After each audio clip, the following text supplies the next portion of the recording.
Welcome to this meeting of the South Downs National Park Authority's Planning Committee. My name is John Hyland and I am the Deputy Chairman of that committee. The Planning Committee is not a public meeting, it is a meeting held in public. The purpose of the meeting is that committee members can listen to the officers' presentations and the public speakers before debating the issues and coming to a decision on the items on today's agenda. I'd like to remind all members, as in SDNPA members, that they have a prime responsibility for ensuring that the authority furthers the National Park's purposes and duty. Members regard themselves first and foremost as members of the authority and will act in the best interests of the authority and of the park, rather than delegates representing the interest groups to which they were appointed. During this meeting, you may see members using their tablets or phones.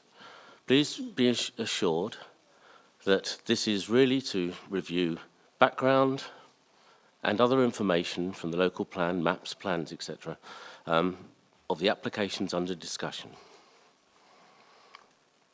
Right, to minimise disruption, can I ask you all to switch your mobile phones to silent?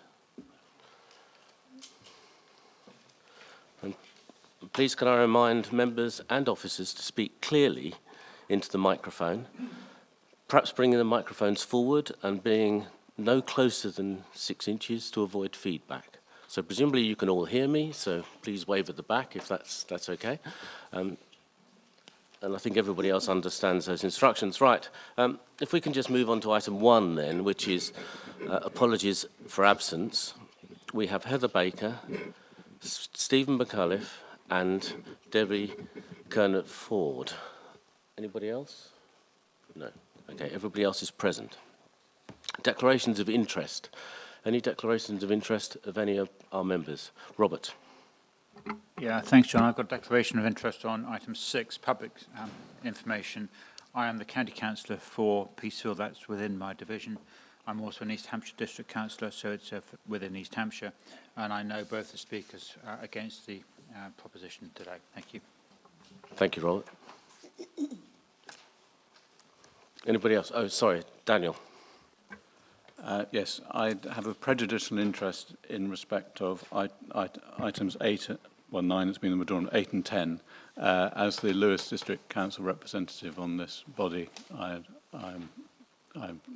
have an interest and therefore will be withdrawing. I've been advised I should withdraw from the meeting for those points. Okay, we'll note that. Thank you, Daniel. And Janet. John, Chairman, sorry. Just to say that, just to mention a public service interest, I'm County Councillor for Petworth on item 7. Okay, thank you, Janet. Anybody else? Right, we shall move on. Minutes of the previous meeting held on the 11th of September 2025. Do I have any comments from anybody on those minutes?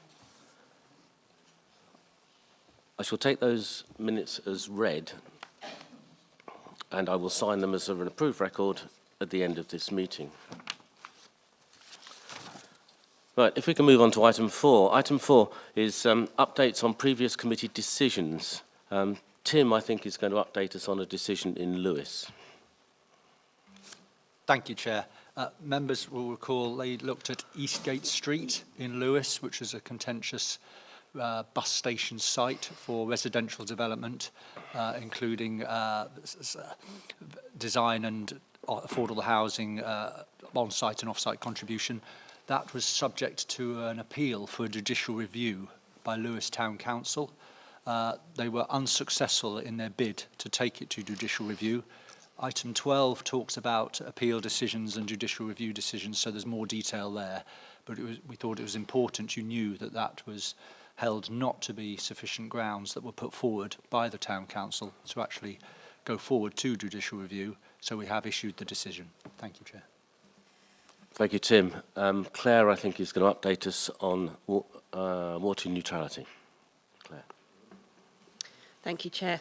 So, as members are aware, in September 2021, Natural England issued a position statement stating that all development in the Sussex North Water Resource Zone must be water neutral. due to the impacts of extraction on the Arun Valley SAC. So yesterday, government announced that a solution had been found to this issue through changes to the water abstraction permits and funding to restore the habitats. So we've advised that Natural England is likely to withdraw this position statement at the end of this month. However, for today's decisions, it's still in place. So we've got a couple of items on the agenda that this affects, and we will brief you when we get to those items about the implications. Thank you. Thank you, Claire. We can now move on to the meat of our meeting, which is the first item being item 6, as an applications to be considered. Can I just remind members that we've got a very long meeting today with a number of items, so I think we've got to be quite concise, if we may. So I'd just like Richard, please, to go through item 6, please. Item 6, yes. Thank you, Chair, and good morning, everyone. Before I start my presentation, I would like to draw members' attention to the update sheet that was circulated yesterday.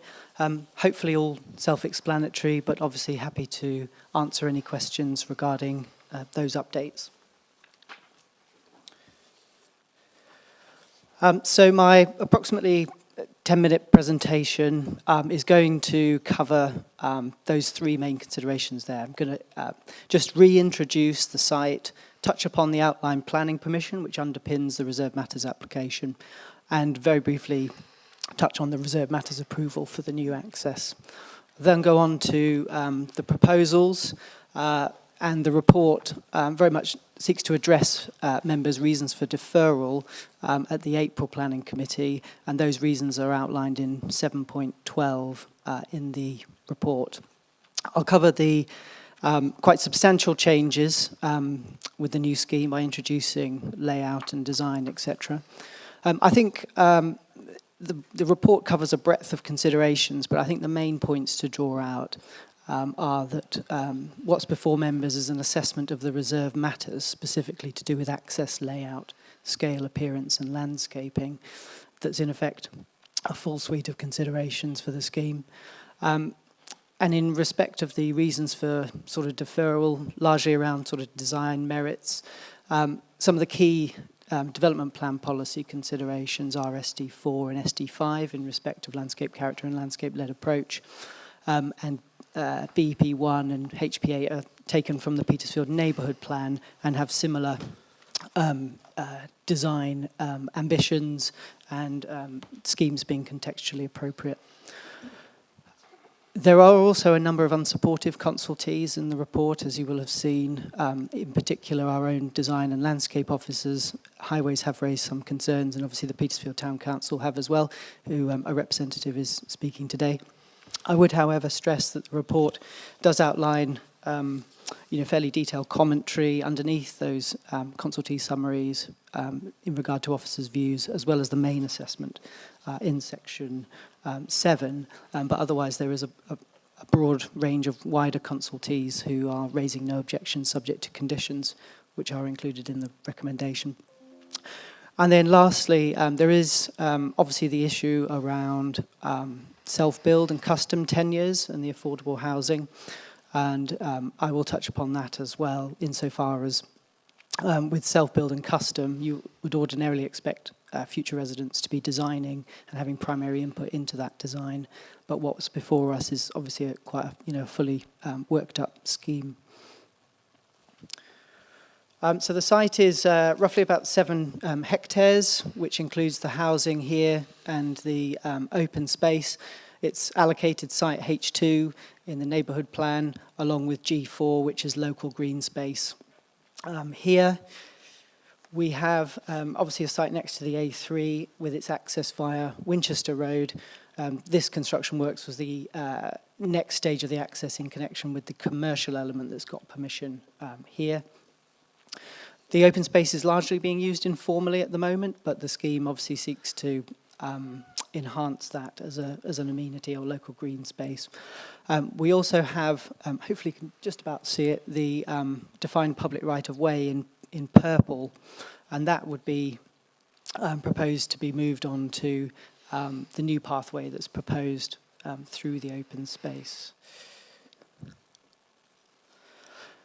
So the top photograph is taken from the point at which you come through the new main access, and you can see the site as it exists at the moment, with an element of rush pasture here more or less centrally in the site. The site is well enclosed by mature boundary trees and hedging. Bottom left, we have the access as it's constructed at the moment. We are just reviewing that access insofar as there have been some concerns raised to us that we are investigating, such as the installation of street lighting. But what I would stress to members is that's very much a separate issue, and it's the housing scheme that's before members today. And then we also have the area of the proposed suds basin, which I'll show you in a moment.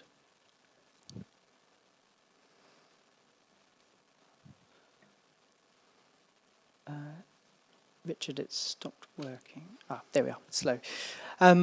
Here's the view of the open space very quickly. Very much open. The proposals involve improving the grassland through species-rich grassland. And there we just have a drone photo showing how well enclosed the site is and next to the A3. So in terms of the outline consent, the top right plan was the master plan that was approved. The housing scheme is proposed in the orange area as envisaged in that outline consent, along with the local green space and open space here. As members will recall, back in April, there was the separate access that was considered, and on the basis of trying to retain mature protected oak trees, a decision was made to actually reposition the access through a natural gap in the trees so as to avoid the loss of trees. Just like to touch upon the previous scheme to remind members of what was considered at the time. So this is the layout that was presented, and certainly some of the concerns raised by previous officers are summarised in the assessment before you at 7.11. Some of the principal concerns related to the regimentation of units, an overly suburban scheme for an edge of town or countryside location. We had concerns around poor public realm within street scenes, impact on the public right-of-way, and certainly areas around the SUD scheme as well. We also had concerns around, the members did have some concerns around the contemporary approach to the scheme. This is also highlighting some of that regimentation that we saw in the layout. Oh, sorry. So we'll come on to the new proposals. So I do have a comparison slide in my next slide, but ultimately, following April, the developer took a fresh approach and involved a new a new architect, urban designer, and continued with the same appointed landscape architect to work up a very much new scheme to a degree, starting from scratch to try and address members' and officers' previous concerns. So we have the layout contained in the housing area. We have a new perimeter block layout whereby the 85 dwellings are achieved through a slightly denser form of development, which brings it away from the protected trees. We have flats in the lower southeast corner. That's the lowest part of the site, and they're obviously the highest element at 3 metres. We also have SUDs at the lowest part of the site in terms of natural drainage and responding to topography. Those flats now also have better communal space associated with them, but obviously there's good accessibility for using the wider open space. There's also a better road hierarchy. So we have this central spine road that's about 5.5 metres wide. It does have some build-outs within it that are proposed to be landscaped, just to try and reduce that overly highways character that you might ordinarily see. The Highways Authority, one of their concerns was actually that they wanted to see a straighter route, and they thought it was convoluted. But actually, I would call that character in terms of build-outs and how it undulates there. We also have secondary streets that are a little bit narrower. They're also shared spaces that helps, as I say, with that hierarchy, and also it enables less curbing and pavements and the like, which can all add to that suburban character. We now also have a more rural edge to the scheme, which is positive and reflects Petersfield. And we also have simplified pedestrian routes through with some better legibility for getting out into the countryside from this point here, accessing the Bell Hill Recreation Ground, as well as further beyond to the town centre. The communal car parks for the flats are more contained and more landscaping, and overall we're seeking to tuck parking away so there's less potential for on-street parking, and also a softening of turning heads. We also have a suds basin south of the trees, which is what we previously have, but that has been redesigned as a bit of more of an amenity function, and that is consistent with the outline consent drainage strategy.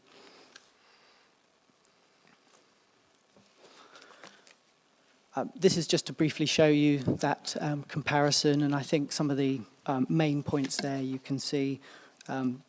The proposed scheme perhaps is a little bit more organic, shall I say, with a perimeter block layout and hierarchy of streets, as opposed to that more urban character that was instilled in the scheme last time round. Landscaping as a reserve matters, and there's lots of benefits that are included in the scheme. So retention of existing trees, species-rich grassland for the open space. We have native planting predominantly throughout, including along the acoustic barrier. We did have a degree of that last time round, but we've revisited that to ensure that we try and reduce the prominence of that feature. Rush pasture that was originally, is about here, is proposed to be translocated into these two suds basins and around this one. And there is a methodology in the ecology report for doing that.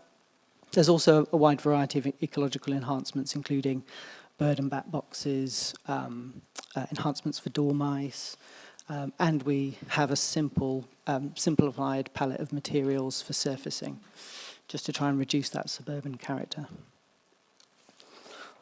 Coming on to the appearance of the properties themselves. So at the entrance, this is the flat. So this is a view or an impression once coming through the belt of trees. The flats obviously are in the lowest element and are 3 stories, but what we've tried to achieve is a bit more verticality in the elevations to try and break up that overall bulk and massing, and also pay attention to the flank wall that would be here, which would be quite prominent, and we've sought to try and animate that with as many windows as possible. And then we also have a green roof element for the bin store, which contains that, which we didn't have last time. The other thing I would say about the visual representation is you can hopefully just about see some of those build-outs within the scheme, just to try and not necessarily appear as such a highways-dominated character, which I think is a positive addition. This is the street scene along the central spine road, so there. What we now have, instead of the quite sort of strong contemporary approach, the developer revisited that and has gone for quite a fundamental shift in terms of a more traditional approach. You can see the variety of gables. So this is reminiscent of Petersfield in terms of some of the series of gables for terrace properties and some render. You can see the site working with the topography. Yes. And you can also see that we're trying to avoid retaining walls. This is for plot boundary, but we're trying to avoid retaining walls within the public realm, given that there's an 8-metre fall from top left to bottom right of the scheme, of the existing site. Moving on from the Spine Road, these are some street scenes from those secondary shared surfaces that I mentioned. So that's here, looking on that side, and then that's here as well. You can see how the shared surfaces there in that visual impression could look. And I think there's a degree of variety amongst the dwellings in terms of brick and tile detailing. We've also got a predominance for clay roofs, which is prevalent in Petersfield and one of the characteristics, with a degree of slate, just for that variation. But again, that's seen in Petersfield. I think there is a consistent approach with the main sort of pitched gables throughout the scheme. So we have pitched roofs with simple gables on the side, but then there's a variety of gables projecting along the front of elevations as well, which gives that visual interest and coherence to the scheme as well. So I think it instills a good character and sense of place for this particular scheme. Again, I just wanted to show you the western edge because obviously that's the rural edge of the scheme and what would become the rural edge of Petersfield up to a point. Again, you can see the stepping down of properties which will add variety and heights to the roofscape, to the scheme as a whole. It would also create a bit of a softer edge on that side of the scheme. There's again a prevalence of gables and a traditional approach in terms of whether it's porch arrangements, detailing around windows, and the use of brick. There's 2 stock bricks proposed across the scheme, and you can see how some of that subtle variety would be instilled in those street scenes.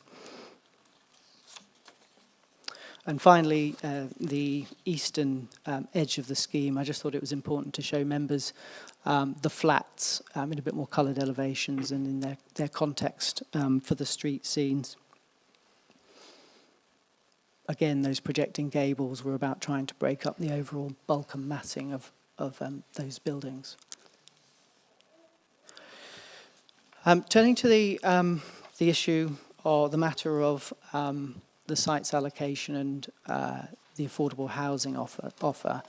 We're obviously very aware that the site was allocated for custom and self-build, and that was secured in the outline permission, along with a percentage of 30% affordable. What we have before members is a betterment over and above the outlined consent insofar as 45% affordable is now proposed, with the remaining 55% as open market. And support for that approach is outlined in the report. The affordable units, those coloured on that plan, is primarily sort of 1 2-bed flats, and there's a handful of 3 beds and 1 4-bed as well.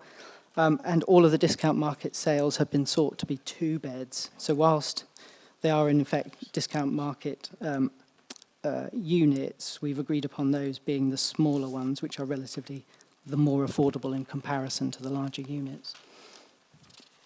So my main considerations after introducing the scheme are that the proposals follow the design principles from the master plan and the outline consent. The reserved matters focus on the access, layout, scale, appearance and landscaping, and officers consider that all of those reserved matters are acceptable based on the design before you, and we feel that the scheme sufficiently responds to the reasons for deferral. In terms of the affordable housing, we acknowledge that there is a change from self-build custom tenure, but as outlined in the report, and I've just said, there is a betterment, and there's a predominance for smaller dwellings and flats. So I think overall in the planning balance, we think in terms of the NPPF and social, economic and environmental considerations, we do think that increased affordable delivery, is a distinct benefit for the site. From economic perspectives, it facilitates the delivery of the site, and residents would clearly be in walking distance of the town centre.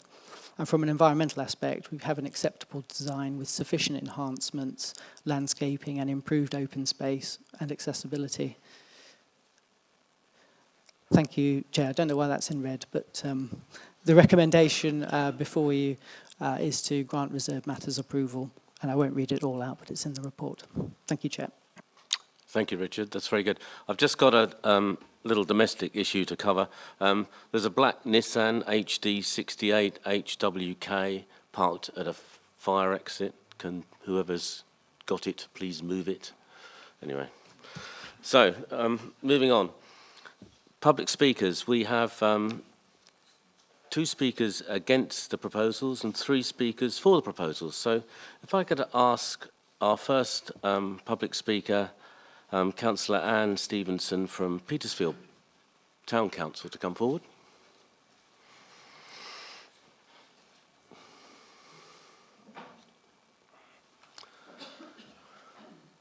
Thank you. I thought there was somebody there to tell you how all this works, actually.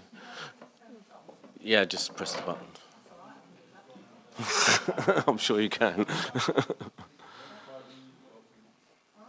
Okay, far away. Thank you. Good morning, Chair and members. The Town Council has always supported the principle of development of this site.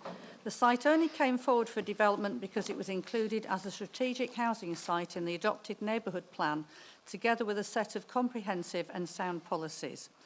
In earlier representations to this committee, we explained that the piecemeal approach taken by the authority following the outline consent has resulted in significant deviations from the neighbourhood plan and entirely inappropriate access arrangements. The Highways Authority also considers the access road is unsafe. The road significantly impacts on the local green space area, with a raised embankment bisecting the space and without the necessary consideration of landscape or pedestrian priority as required by the neighbourhood plan. The local green space, as defined by NPPF, is a neighbourhood plan allocation in its own right and not simply open space produced by the planned housing layout. Development in local green spaces is only permitted in certain circumstances, and the relevant neighbourhood plan policy has not been considered in the report. Of the 4 acres of green space, nearly 1 acre will be compromised by the SUDs, the access road layout, steep banks and fenced-off areas. This defeats the main purpose of local green space, which is to be usable for the public.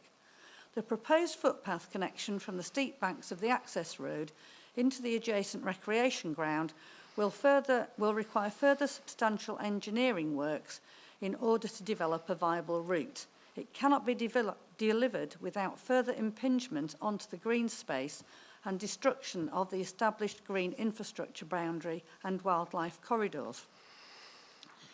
The Town Council does not support this proposed pedestrian access, which should be removed from the proposals. Policy NEP2 sets out that development in local green space can only be supported where it is clear no reasonable alternatives are available, and therefore the Council does support the proposed pedestrian access from the south-east corner of the housing site following an existing informal route. The proposed acoustic barrier is a significant and alien feature in the landscape and will further impact local green space as it's 5 or 6 metres away from the existing site boundary fence. We believe the proposed planting is inappropriate and an inadequate screen. We believe the proposed planting is inadequate to screen the barrier even after 5 years' growth, and we think it should be increased to include a double row of trees planted the entire length of the barrier, which also we consider may be ineffective because even at its top height of 3 metres, it barely matches the surface level of the adjacent carriageway on the embankment, which is on an embankment in certain sections. I'm sorry, the level of the carriageway Councillor is not Stevenson. shown on the elevation drawings, and that is not made clear. Thank you. Thank you very much. I'd now like to invite Councillor Jamie Matthews, who's a councillor for the East Hampshire District Council. He's the ward councillor for Petersfield Bell Hill.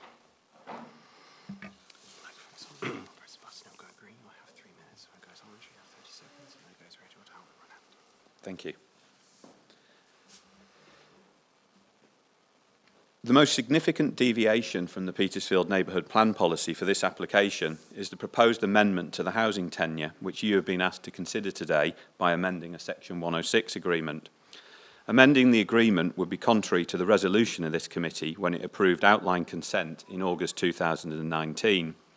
This material change is being made without any formal consultation, since the housing tenure is not a matter for this reserved matters application. Where representations have commented on housing tenure, they must have thought it likely that the authority might determine issues outside of the RM application. This is an entirely unsatisfactory situation and open to challenge. Neighbourhood plan policy requires development within this site to be formed by self or custom build houses only and have a local connection qualification. This provision was secured in the planning permission which this committee approved. The report today suggests that there is only one person interested in self-build plot on this site, but no evidence has been published to corroborate this. In the interests of evidence-based decision-making and transparent governance principles, one would expect the authority and the applicant to provide an unbiased and robust piece of evidence to demonstrate the current interest in self- and custom-built dwellings, especially in Petersfield and other qualifying parishes. The limited marketing exercise is flawed because the marketing summary was only shared with those listed in the register. The exercise did not advertise plots to people with a local connection to Petersfield and the qualifying parishes, or approach other organisations in the area, such as real estate agencies. Furthermore, the marketing summary advertised plots with indicative parameters, including the number of plots available, their size, costs, height of buildings allowed, and building types. These parameters were not secured by any planning permission and therefore could have artificially shaped the perceived development and any demand for it. The process should have been aimed to understand if there is demand for self- and custom-built dwellings in this particular location, rather than marketing specific plots that have no planning permission and design parameters which had not been agreed. One would expect from the authority and the applicant the same rigorous process as with other cases where the proposed housing mix and affordable housing provision differ from policy requirements. There doesn't appear to be any evidence before you today to support this. Alternative residential allocations can be permitted, but are a prerogative of the plan maker should self- and custom build sites not be delivered within the neighbourhood plan. This process is set out in policy HP7. It was this mechanism that the independent examiner of the neighbourhood plan found sound. However, I understand the Town Council, as the plan maker, has not been formally consulted on this material deviation from policy. Thank you very much. Thank you.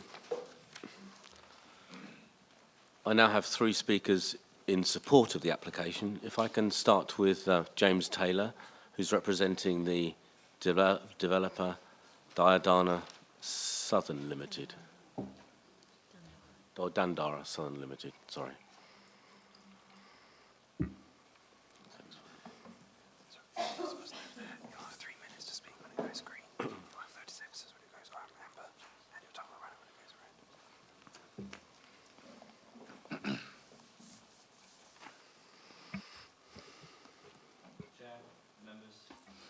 Chair, members, good morning and thank you for the opportunity to speak today. I'm here on behalf of Dandara, who have worked closely and positively with the South Downs National Park Authority to bring forward a genuinely landscape-led and high-quality development for Petersfield. Since this committee last considered the application in April, we've taken a completely fresh look at this scheme. A new architect, Cooper Bailey, was appointed to lead a full redesign, and notably their principal designer, Ben Bailey, who will also be speaking today, is the very author of the Petersfield Pattern Book. That local insight and deep understanding of Petersfield's character have guided every design decision that now sits before you. Over the past 6 months, we've held a series of detailed workshops and site meetings with SDNPA officers covering planning, design, landscape, arboriculture and drainage. The resulting scheme represents a genuine attempt at a partnership, one that listens, adapts, reflects and focuses on shared priorities. The revised proposal delivers 85 new homes, including 45% affordable housing. Removing the custom build and self-build is based on a periodic review of the register with the case officer, which demonstrates a clear lack of demand and would fundamentally impact the delivery of the entire development site. The homes that we are looking to deliver are tenure blind, integrated and designed to meet real local needs. This is a meaningful contribution to Petersfield's housing supply and one that will help young families and key workers remain within the town they call home. In design terms, the layout has been softened and greened. The scheme now features enlarged blue-green corridors, more trees, native planting and green roofs that help it blend naturally into the national park setting. Hard surfacing has been reduced, drainage has been improved through SUDS features, and acoustic mitigation ensures a peaceful and pleasant living environment. Architecturally, this is a scheme that is unmistakably Petersfield. drawing directly from the pattern book's principles of scale, proportion and materials. Clay brick, clay tile, painted timber, tile hanging and detailing reflect the textures and tones of this town. Streets are designed with gentle curves, enclosed frontages and human-scaled spaces, echoing Petersfield's traditional form. It feels like a natural extension of the town, not an imposition upon it. Members, this application is the product of months of constructive collaboration between Dandara and your officers. It responds directly to feedback, meets policy in full, and delivers tangible public benefit. It is a well-considered, landscape-led and sustainable development, one that will enhance Petersfield, not just expand it. We respectfully ask you to support the officer recommendation and allow this much-needed housing to be delivered for the people of Petersfield. Thank you. Thank you. We now have Ben Bailey from Cooper Bailey, representing Dandara also.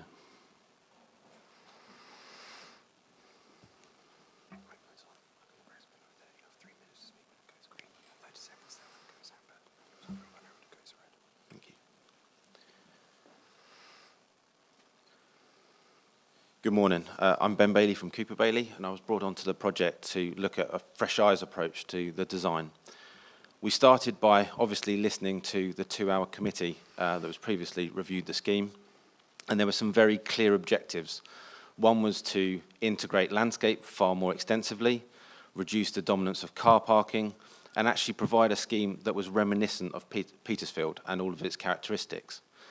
It's easy to think about this site's location in terms of its context. You're coming from Winchester Road, you go past the McDonald's, the BP garage, and then through the new employment sheds. But that's no reason to reduce the quality of the housing offer and the housing design that's been put forward.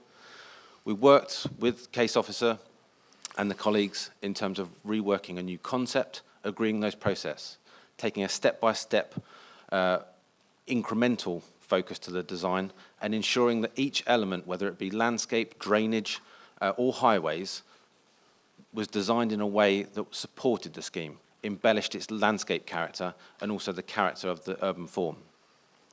The perimeter block form means that we don't have a road circulating the scheme. That has got a vast improvement on the existing trees towards the boundary that encloses the site and also provides its natural character. The block structure also facilitates a highly permeable development, encouraging people to walk to and through those public rights of way. And we have actually, counter to the previous speaker, we have provided a link to the southeastern corner utilising that informal route.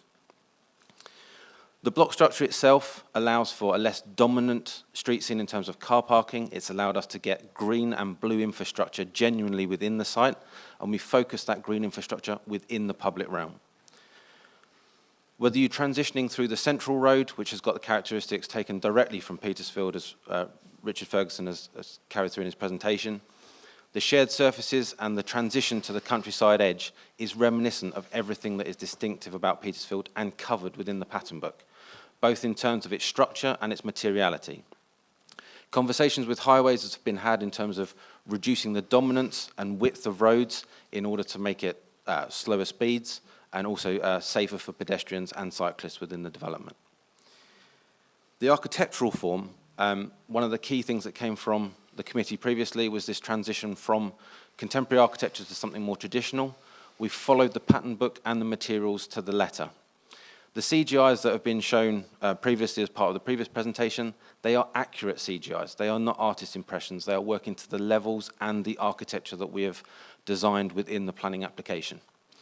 And they show how landscape, whether it be planting or boundary treatments, respond to the context and vary through the scheme. This is not a standard housing project whatsoever. Sorry, and is unique to Petersfield. Mr. Bailey, I'm afraid you've run out of time. The third speaker in support of the application is Annalise Early from Green Landscape Studio, also representing the developer Dandara Southern.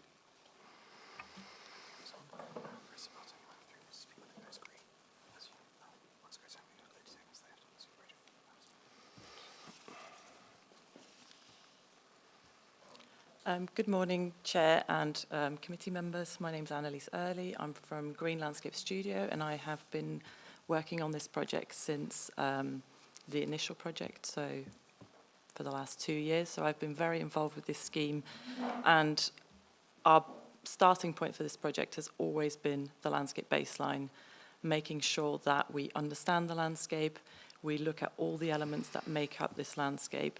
And for the last 6 months, I've been working very closely with Ben Bailey from Cooper Bailey in terms of using all of that information and feed it into the scheme that you see before you today. In terms of how this has kind of come forward in the scheme, it's making sure that we've got the green and blue infrastructure within the scheme. We're looking at retaining all the existing elements which make the scheme or make the landscape what it is. This mainly focuses around the central tree belt within the scheme, part of which was lost historically, and we're looking at restoring. It also looks at kind of getting these blue and green infrastructure within the scheme, which I think is something that was found to be lacking in the previous proposals. There was a slight conflict between policy and the Petersfield character, and this is something that we've discussed in depth with the officers, and the solution coming forward has been to integrate these tree lines and blue infrastructure within the scheme, which is not actually prevalent within Petersfield, but we think that this will create the enhancements both ecologically and in terms of drainage that the scheme needs, and it will soften the character of this scheme as well. Otherwise it becomes fairly urban, but including the green edges and the offsets from the dwellings will really soften the scheme. In terms of the central tree belt, we've looked at ensuring that the dwellings and hard surfaces are outside of the RPAs. We've looked at ensuring that the houses face onto this, so it's an element that's celebrated rather than something that's tucked away on the side. We've also looked at the connectivity of the scheme and making sure that we've got those links to the countryside, to Bell Hill Recreation Ground. There is links in the southeast corner of the site, both from the path that runs by the flats as well as from the public right-of-way. Both have access to Bell Hill Recreation Ground using the existing routes. I also want to highlight the acoustic barrier, where we have included substantial planting, both scrub planting and tree planting. Scrub planting is not something low level. It will grow above the fence and it will connect with the existing vegetation that's on the other side of the fence as well, creating a robust ecological corridor whilst also hiding the fence as well. Ms. Early, thank you very much. Thank you.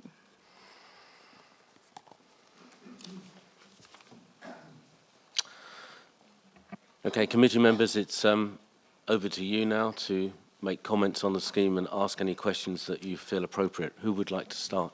Janet. A fairly small point, Chairman, but it was with regards to the self-build. Now, we know it's very problematic getting self-build going, and often takes a lot longer to get it developed at the end, because obviously the people that go in for it, you know, have limited times, not like a company.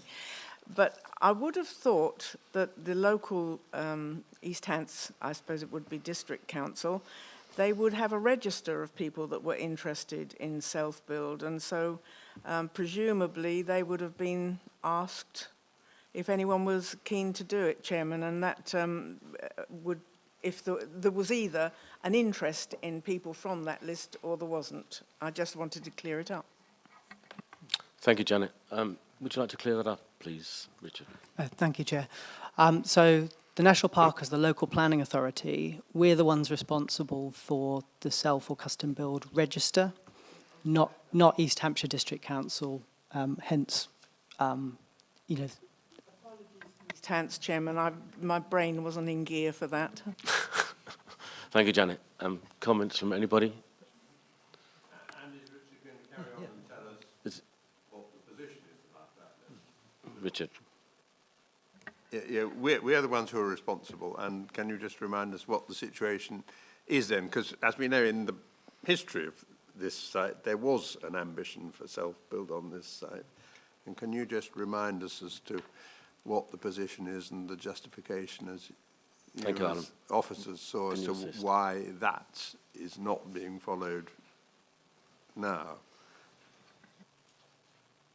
Thank you.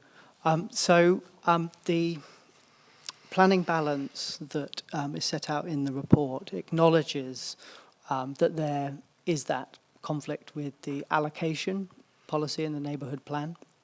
I think it, is very, material consideration that the neighbourhood plan was adopted in 2016.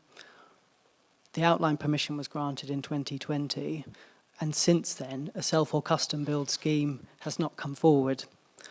Now, in the 2015 examiner's report into the Petersfield Neighbourhood Plan, ultimately he did agree with the allocation, but within his report, there are a number of paragraphs where he does express some concern about the deliverability of this site, and I have those paragraphs if you'd like to see them.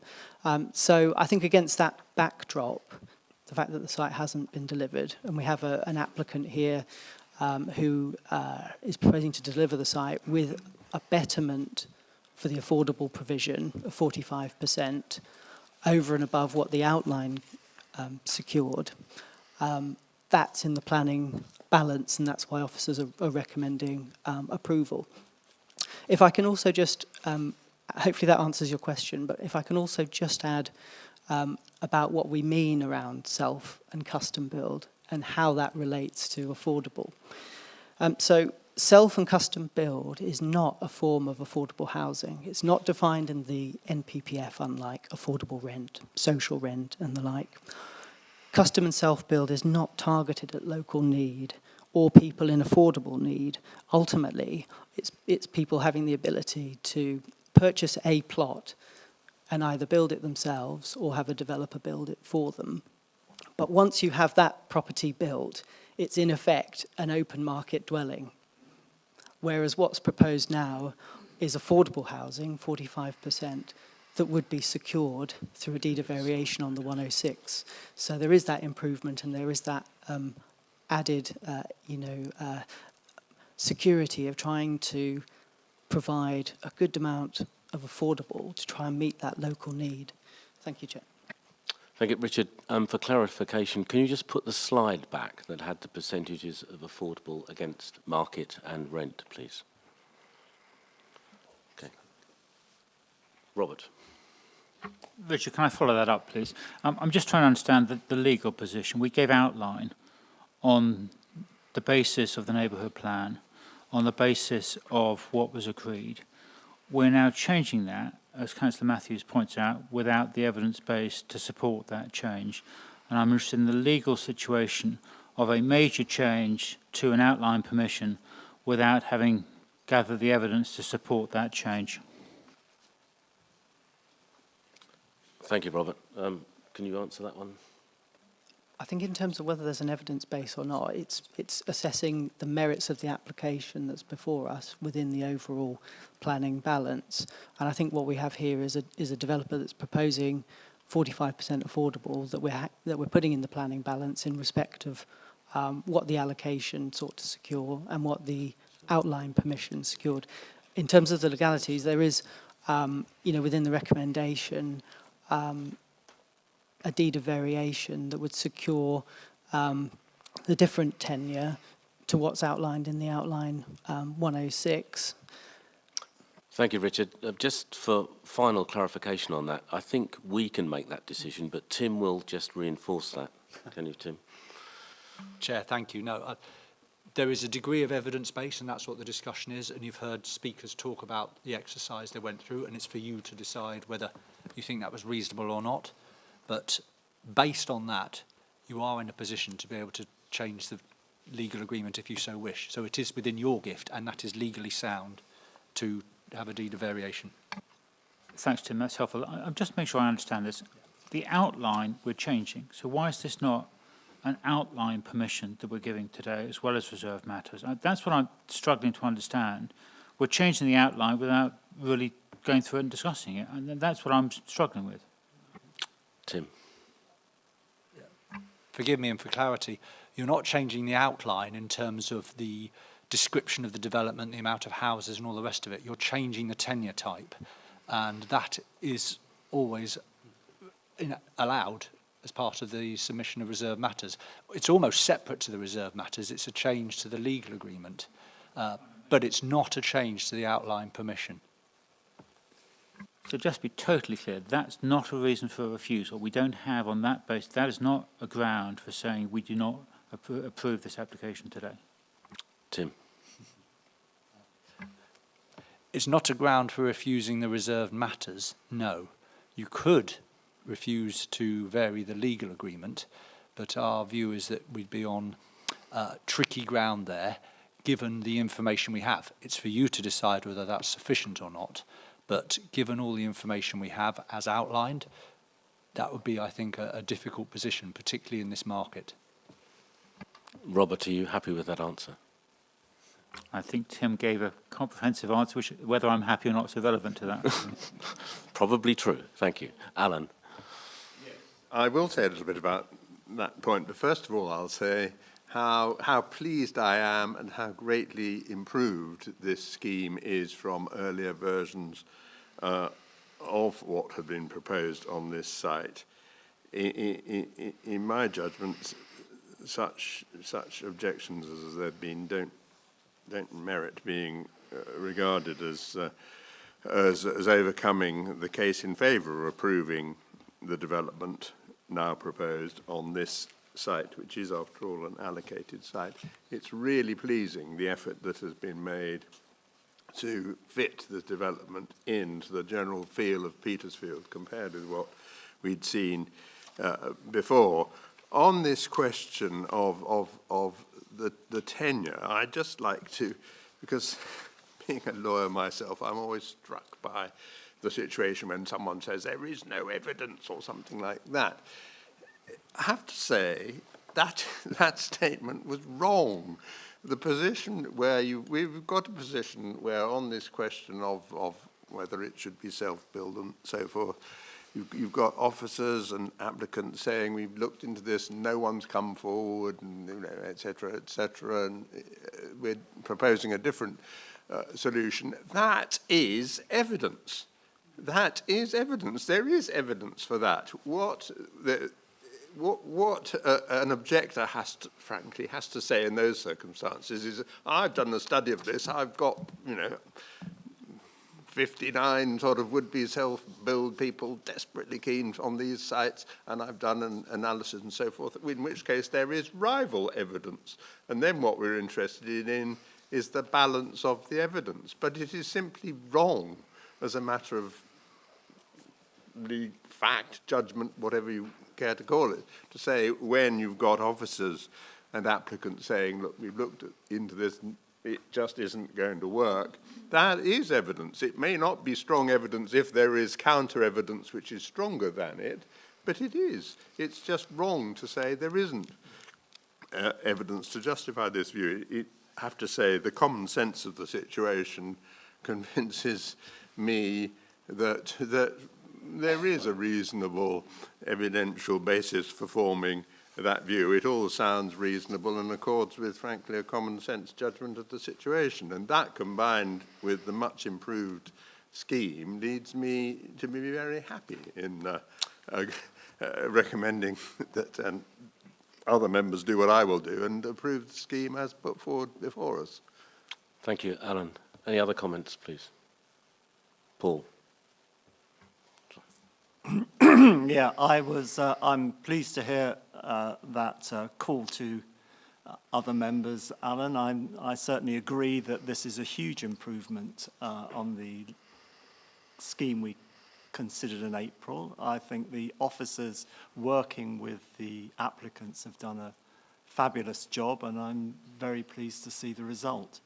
I very much support the recommendations in the report. Thank you, Paul. Gary. Thank you, Chairman. I'm going to go back in history here. When we went through the allocation, I think I actually voted against this site to be included in the plan for self-build. I just personally don't think this site is too big to do self-build. I think I was probably one of the few who did vote against it. Elsewhere in Petersfield, next to my house, well, my father is residing in it, is a site we gave planning permission for self-build.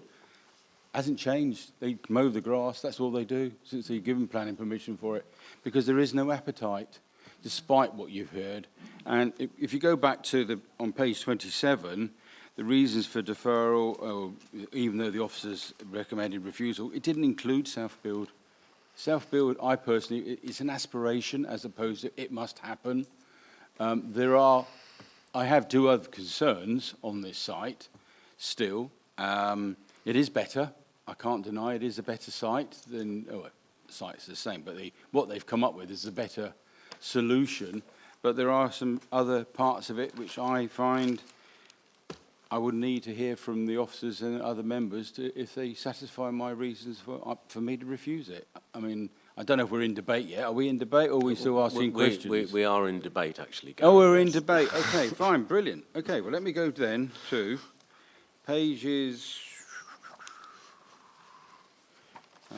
sorry. I love it when we sort of blur into debate without telling us, sort of thing. Right, it's the landscape. Well, actually, let's go to the highways comments. I've been an ex-portfolio holder which has refuse building, refuse vehicles. On page 19, suitable parking places for cars and refuse vehicles have not been demonstrated. The refuse turn-in spaces and communal car park is tight. That's brilliant. There's no cars in the car park. But if there's a car, how are you going to get one of those big freighters in there? So that's a real issue for me.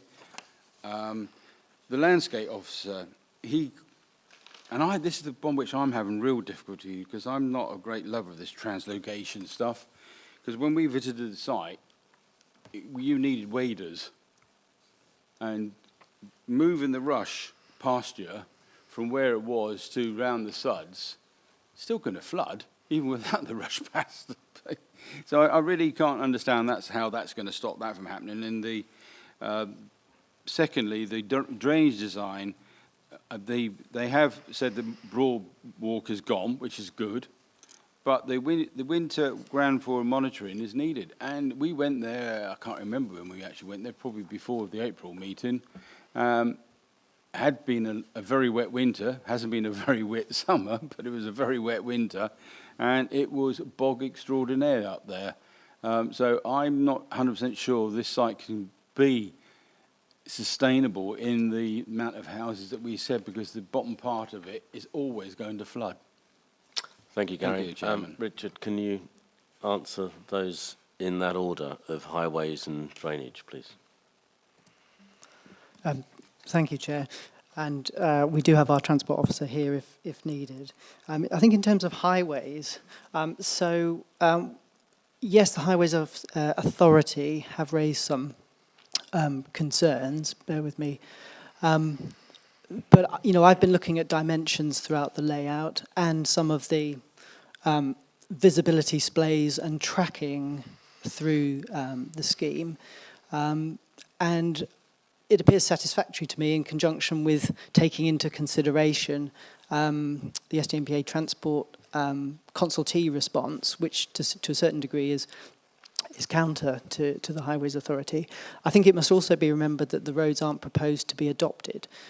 So there is an element of flexibility where we're working to what's called manual for streets, as opposed to what's quite rigid Highways Authority county guidance. So I think that's helpful to understand. In terms of the landscape officer and the rush pasture, we also have advice from our county ecologist who has looked at the methodology for translocating that's outlined in the ecology report, and is satisfied that that report details with the methodology in terms of how you dig it up, store it, and replant it. And that is also a condition recommended to members as well. And that is condition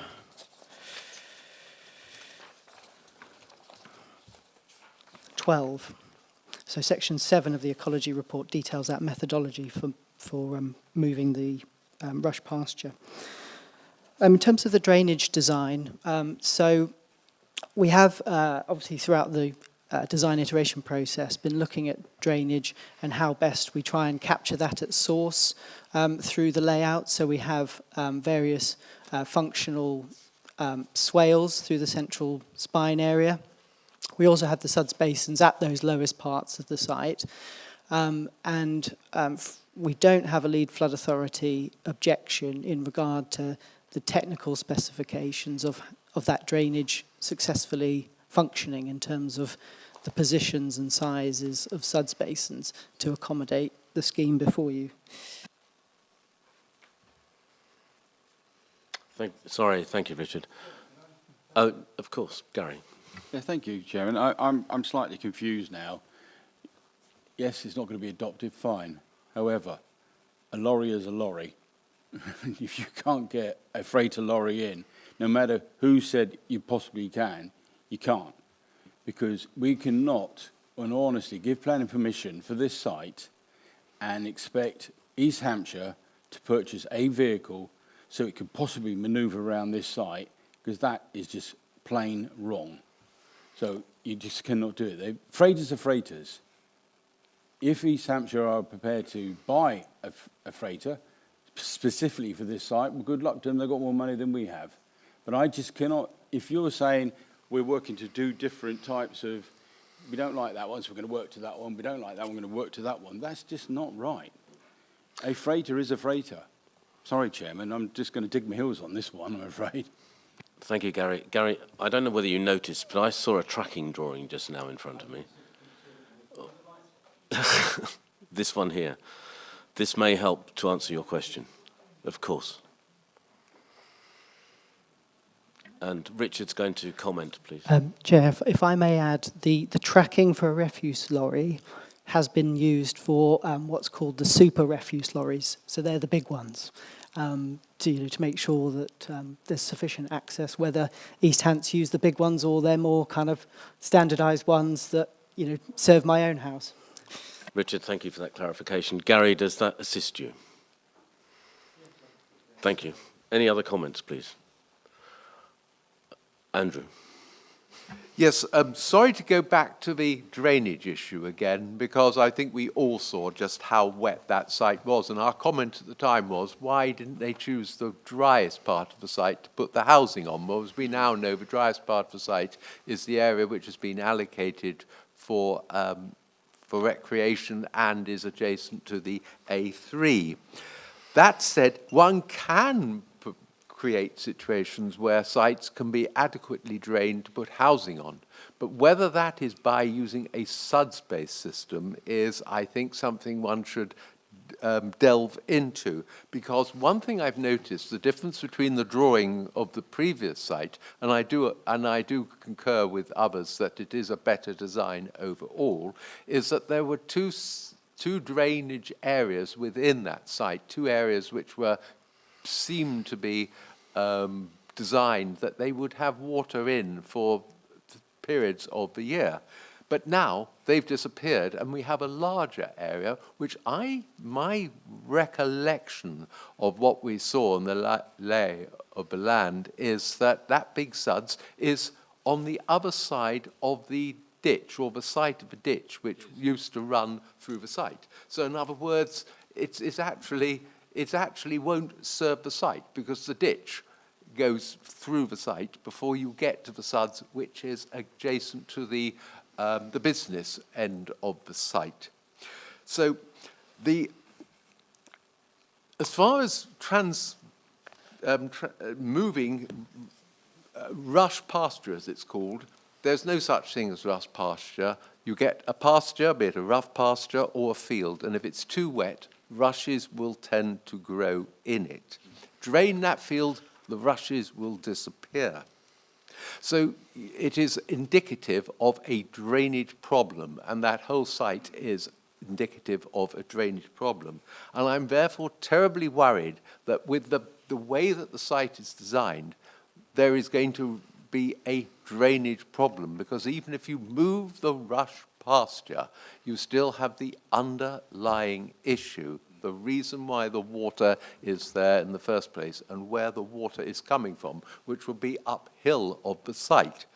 Now, I know none of you officers and members want me to sort of ramble on forever about how sites, what to do about it. But I think we need to seriously flag up that there is an issue on that site.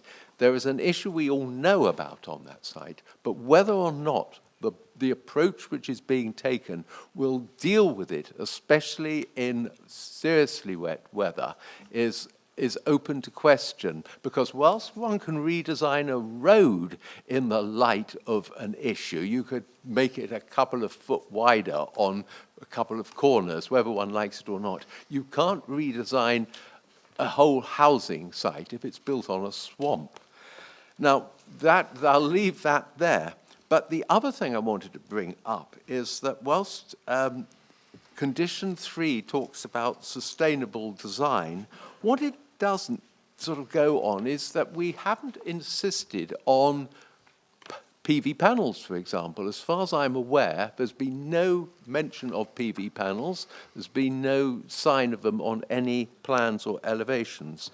And to put it in one form, we've missed a trick there. I thought we were looking for trying to make sites as sustainable as possible for the very obvious climate change reasons. Also, combined with that, basically, we haven't gone over and above the spec, the spec one would expect. We've asked them to redesign these houses, but we missed that trick. And I'd like the officers' comments on why PV panels aren't being included, and if they're included in the design stage, they can be integrated into the design rather than stuck on the roofs later with the obvious visual impact. Andrew, thank you. Andrew, I've got to boil that down. I've got two questions. One's drainage and the other one is panels, as it were. If I can ask Richard to comment on drainage, and then Rob will comment on panels and where we sit. Yeah, I'm quite happy to come in on both. Just in relation to drainage, members, we have sought the advice, and as part of the proposals, Richard and the team from Dandara have worked through this issue with regard to drainage on the site. The scheme has been tested against the consultee advice from the local lead flood authority and the drainage team. We have got conditions in there, conditions 7 to 9, to address that. On that basis, we believe that that issue has been scrutinised considerably, and we have a confidence that it will be acceptable, and we don't believe that we could sustain a refusal on that ground. With regard to the sustainability and the issue with regard to panels, if you go to 7.5 where it talks about sustainability, we have a policy requirement in terms of sustainability, and the energy and water efficiency standards set out in the proposals actually result in exceeding the requirements of the local plan. On that basis, we couldn't justify the absence of solar panels as an issue for which we could refuse the application. It meets the base standard as far as that's concerned. I know we all have different things in which we would like to see on site, but in this case we do believe they have met the requirements of the plan. And if Richard wants to add in anything as far as that's concerned, obviously, please feel free, Richard. Thank you, Rob. Thank you. A sustainability statement does accompany the application, which sets out an energy and water strategy for the site that does include renewables, in particular air source heat pumps. I think if members wanted to shore up condition 3, perhaps we could make explicit reference to that, to the principles outlined in that sustainability report. And then those criteria A to J very much follow on how that sustainability report would be implemented in practice. So it's the BRE water calculator, for example, in criteria C. We would look for that to be provided to demonstrate that they could meet those water efficient savings to meet the policy and what they're saying in their energy, in their sustainability statement to date. Thank you. Alan. I'd just like to remind my fellow members that we are not here to design or redesign the schemes which come before us. We are here to decide whether there are grounds or are not grounds on which we might refuse or condition the grant of condition or refuse the grant of planning permission. We must resist the temptation, and I've noticed it's happened at a number of recent meetings, to try and redesign detailed aspects of the scheme. That's not what we're here for. Thank you, Alan. That's very helpful. Robert, do you have a final comment? I do. I'm going to slightly go against what Alan just said. I agree with a lot of what he said earlier on. I think this scheme, compared to what we had before, is dramatically better. And I want to congratulate Ben Bailey. I think it's a really good scheme. The look and feel of the buildings, absolutely in context. And I think that's a huge improvement on what we had before. I've got a number of issues. The reason I talked about tenure earlier on is my analysis of it. This should be a more profitable site for Dandara without the self-build. I know there's more affordable housing on the site, which I absolutely welcome, but their margins should be better given the number of houses they're building. And therefore, I've got a couple of things I think I'm disappointed that has happened. One of which is the informal route going into the Bell Hill playground. Given how wet that path is in the winter, I was hoping we'd see a condition, and I'm hoping we can insert a condition that's actually going to turn what's an informal route going in that southeastern corner of the Bell Hill playground into a more formal route, so it's actually in the winter you can get a pushchair up there. Currently you can't. It's a metre step. It's through a stream. If you've got a family coming through with a pushchair, they aren't going to go on that desire line.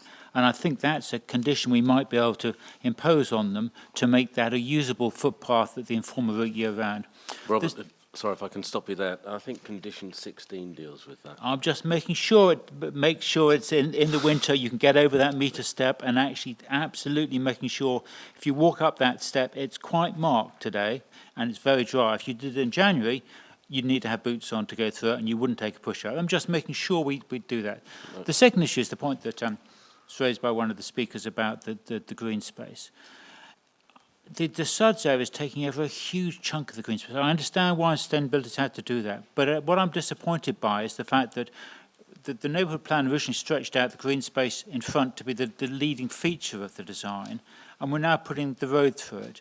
And I just feel it's a missed opportunity. I fully understand why we've ended up going through the trees where we have, but my issue was that green space was a vital part of the original neighbourhood plan, and we've somehow lost it. And we've gained lots of things, I accept that, but my point is, given the profitability of the site for the developer, it is slightly frustrating that we've got these sticking points that they perhaps could have done more on. And I'm just encouraging Richard and the officers, when you're working with them, to try and get more out of that in terms of what the accessibility is going to be like, and what the way you get from the site into the green space and the way the green space is treated. Because I think there is a slight missed opportunity there.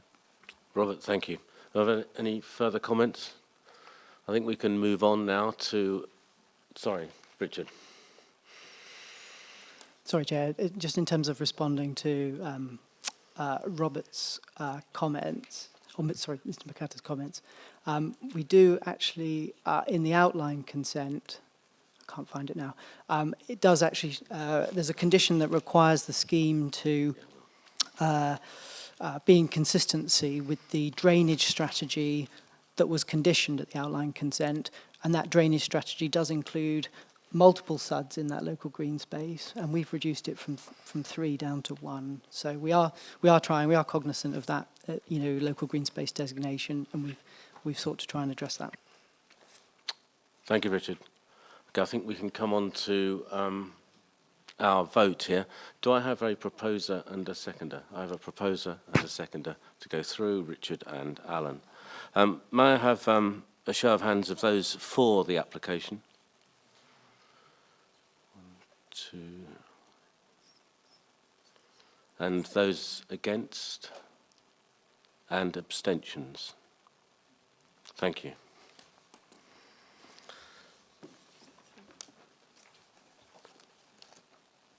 I therefore believe we now grant planning permission for the scheme, so thank you very much.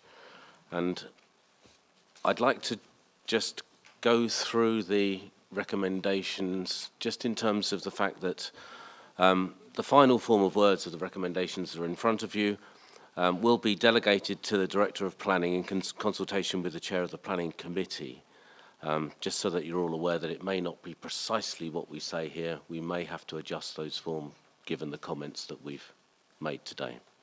Thank you. Okay, item 7 then, Chichester District Council, garage sites in Petersfield. Sorry, Petworth. Got Petersfield on the mind. Yeah,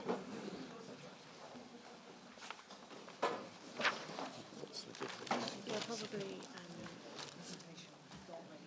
Do you not normally read out recommendations? I usually take it as read, and I missed that bit when I was going through your line. It was sitting in front of me.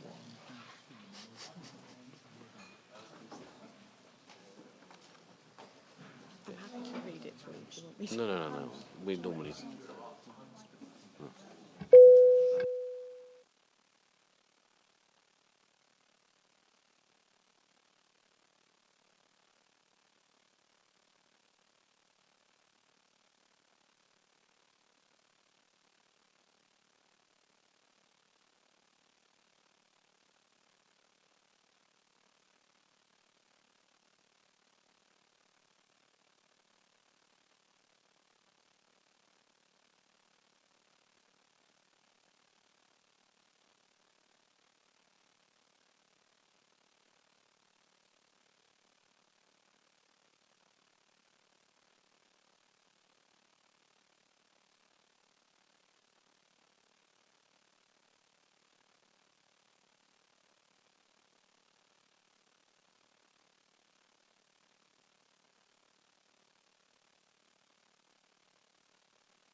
I'm just going to wait for Gary to return.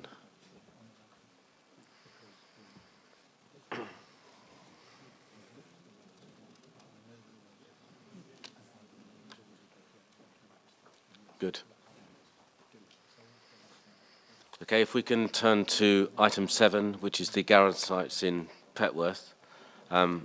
Sarah, I believe, is going to take us through these sites. Sarah, over to you. Thank you, Chair. Thank you, members. Right. First, I'm going to draw your attention to the update sheet. Hopefully the changes there are self-explanatory, but please ask me any questions after my presentation if you need to. I do need to draw your attention to a typo in the bullet point which discusses the Section 106 agreements. That should say 3,950, not 950. The 3 is just dropped off there. And the other thing I wanted to draw your attention to before I start is that we received a late objection this morning, which is now on our website. That objection raises matters of loss of parking, loss of garages, inadequate parking for the new units, and that the one of the sites will directly impact this objector's home. I'll cover these in my presentation. Okay. Right, so we are in Petworth, and I'll just get my pointer up. There we go. Right, so these sites are located to the south of Petworth, centre being up here. We've got Station Road, which runs down here, and this is the Hyde Housing Estate, which is to the east and west of Station Road, and it's got an aerial shot for you here which shows Station Road running down from the top of Petworth, and then the sites we're talking about are broadly contained in this area here. We've got one down here which is South Grove, and one up here which is Wyndham Road, which is behind the existing fire station. And I'll just run through the site context with you. So the overall master plan, this is an application for all of the sites within the red lines. We have, as officers, been through pre-application consultation and taken this application to the DRP. We recommended they submit all 11 sites as part of one application. So we've got a number of different sites, which I'll talk about throughout the presentation. We've got housing sites, which you can see outlined in orange here. So we've got one here, number 1, that is Pound Close. We've got number 2, which is Park Rise. We've got number 3, we come all the way down here, which is North Way. And we've got number 4, which is up here, which is Woodpecker Court. And then we've got 5, which is here, which is Station Road. And then we've got 6 up here, that is Wyndham Road behind the fire station. And then we've got South Grove down here. In addition to the residential housing sites, we've also got the provision of additional car parking across the estate, where the applicant is replacing the existing garage spaces with open air car parking and also proposing a landscaping. So you'll hear me talk about various pockets of the site, such as here, where we've got additional landscaping going in here, and then we've got some additional car spaces going here, and we've got, for example, this is one of the current garage sites, which will now be open parking rather than garage parking. I'll take you through some photographs. You can see what the site currently looks like. So this existing estate was built late 20th century, and you've got a series of garages dotted throughout the estate, which look like this. Fairly standard single-storey garages of that period. They are owned by Hyde. They don't come with a property. They can be rented out separately by residents. So you don't get a flat or a house and a garage. It's up to the individual people to choose to rent those garage spaces. This is Pound Close. So this is the garage site on Pound Close, which will take some housing. This is Park Rise North. So the housing will go in here. I will talk you through the proposals on the later slides, but the broad location of it is here, and there will be additional parking, marked parking here. So this one we've moved on to North Way, which is at the bottom of the estate. Just draw your attention here. You can just see in the corner here, this is the bottom of the garden of the houses that are on Rothermead, and you can just see those are the houses there along Rothermead, and then this is the Northway garage site. So this site again will have some residential units as well as additional parking at the front here.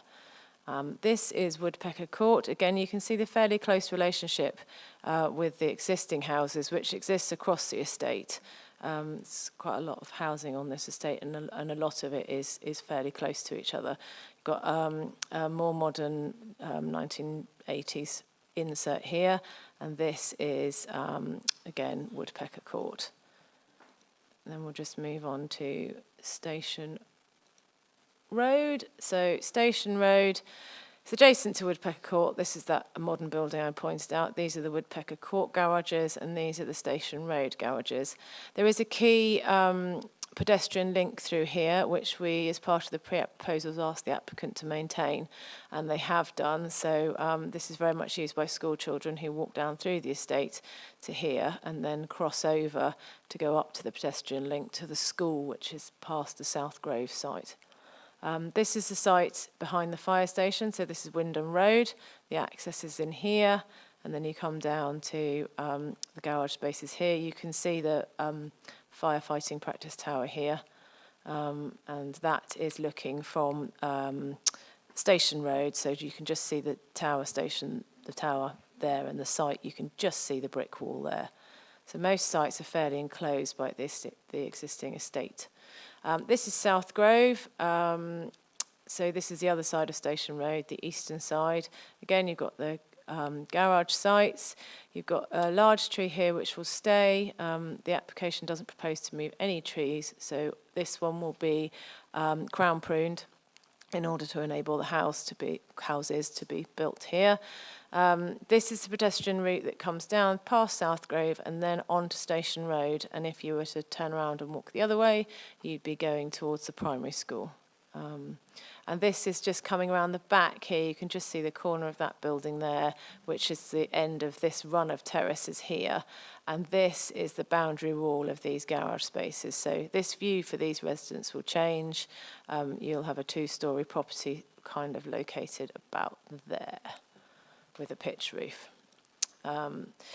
Just whizzing quickly through the landscaping areas, the estate is quite heavily parked, and apart from the garages, there aren't any on-street formal car parking spaces. So people do what they can, park their cars where they can, which leads to quite a bit of parking on the grass. So we've got numerous improvements throughout the estate where for example, this is Park Rise where the garages go, and we have open top marked out tarmac parking. And then we have some other spaces that are actually being created, such as along Meadow Way. You can see where people park already on the grass, which in the winter months ruins the grass and makes it very muddy. So it's proposed that actually that grass, which is very low-grade amenity grass, will come out and be replaced by formal car parking spaces, which will be usable all year round. Further down Meadow Way, we've got some BNG improvements and some tree planting. I'll come on to that later. This is just whizzing you again through the garage sites that will be demolished and then converted into open car parking spaces. This is improvements on Willow Walk, and again, open spaces which, instead of being unlabelled as they are, will have marked car parking. That's just another one. And we've got some planting improvements going on here. That's why that's in there. So just whiz you through the proposals. In terms of materiality, we're looking at a fairly muted palette of materials. We've got tile roofs, tile hanging, we've got brick detailing and aluminium windows and black rainwater goods. So we have been through the proposals in quite some detail with the applicant and the design officer, who suggested some minor changes to remove the render from the proposals, as we didn't feel it was contextually appropriate. And also to encourage them to seek to provide all the residents of these units with direct accesses to the garden spaces rather than the convoluted access which they had before. So I'll just flick you through these. These are obviously all on public access for viewing, but you can just see the materials. We have got solar panels going in on the roofs here. And there are some windows which will be obscure glazed where they are potentially overlooking other properties, and they are asterisked. In terms of parking, there's been quite a few reps on loss of parking, and the point that I make in the report, and I would make again, is that there are 204 spaces within the existing garage buildings. Now, the garage buildings are 2.4 metres by 4.8 metres internally, which is the same size as a surface car parking space. But the issue is when you get a modern car in there, most modern cars couldn't open the doors, so they aren't used. There are some that are used for storage, and there are representations made that people are concerned about the loss of their storage space, which we appreciate, but there isn't a policy to protect storage space of this nature. And the other thing to say is, out of the 204, 32 of the garages are rented and the rest are vacant. So in terms of creation of new parking, which will be unallocated and available for everybody across the estate and surface, that's 163 car parking spaces which will be created across the estate. And then we've got 30 additional spaces proposed to deal with the new residential buildings. Now that accords with our SPD, which I've put here for you. The parking calculator suggests that we need 30 allocated spaces and 6 unallocated spaces, which I've also covered off in the report.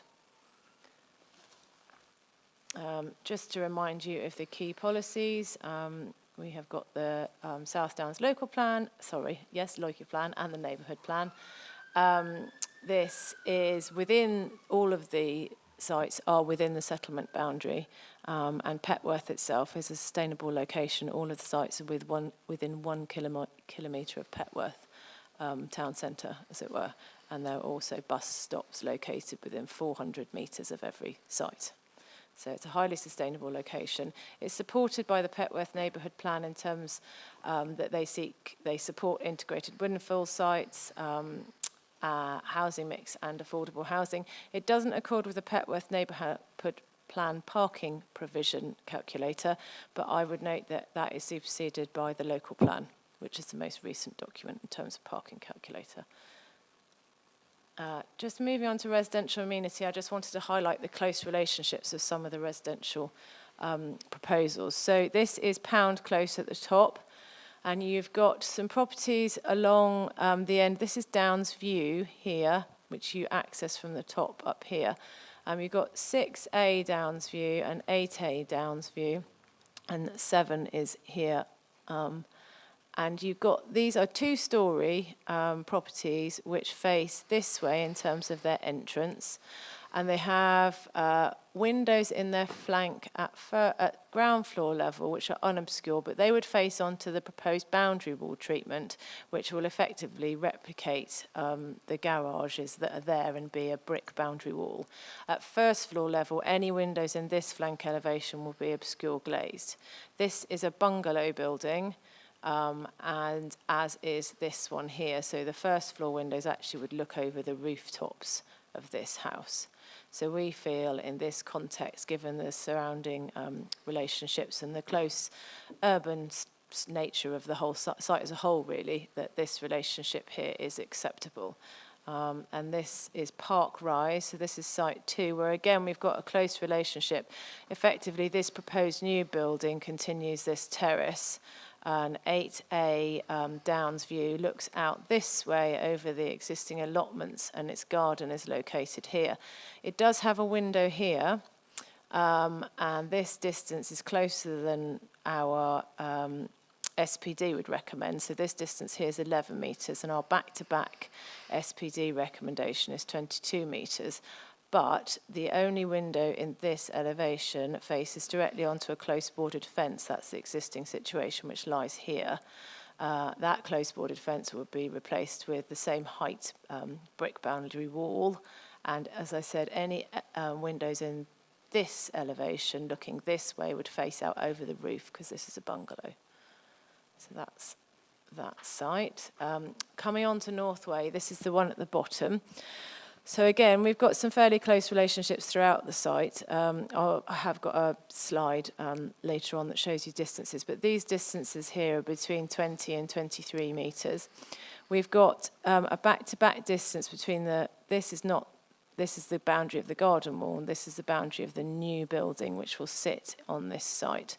And you've got 21 metre and 19 metres between the rear of these properties along here and the rear of these properties along here.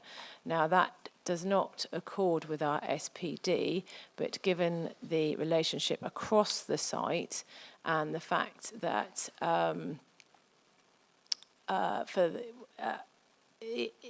these windows in this elevation they are normally sized residential windows. They're not. It's not an elevation of large glazing.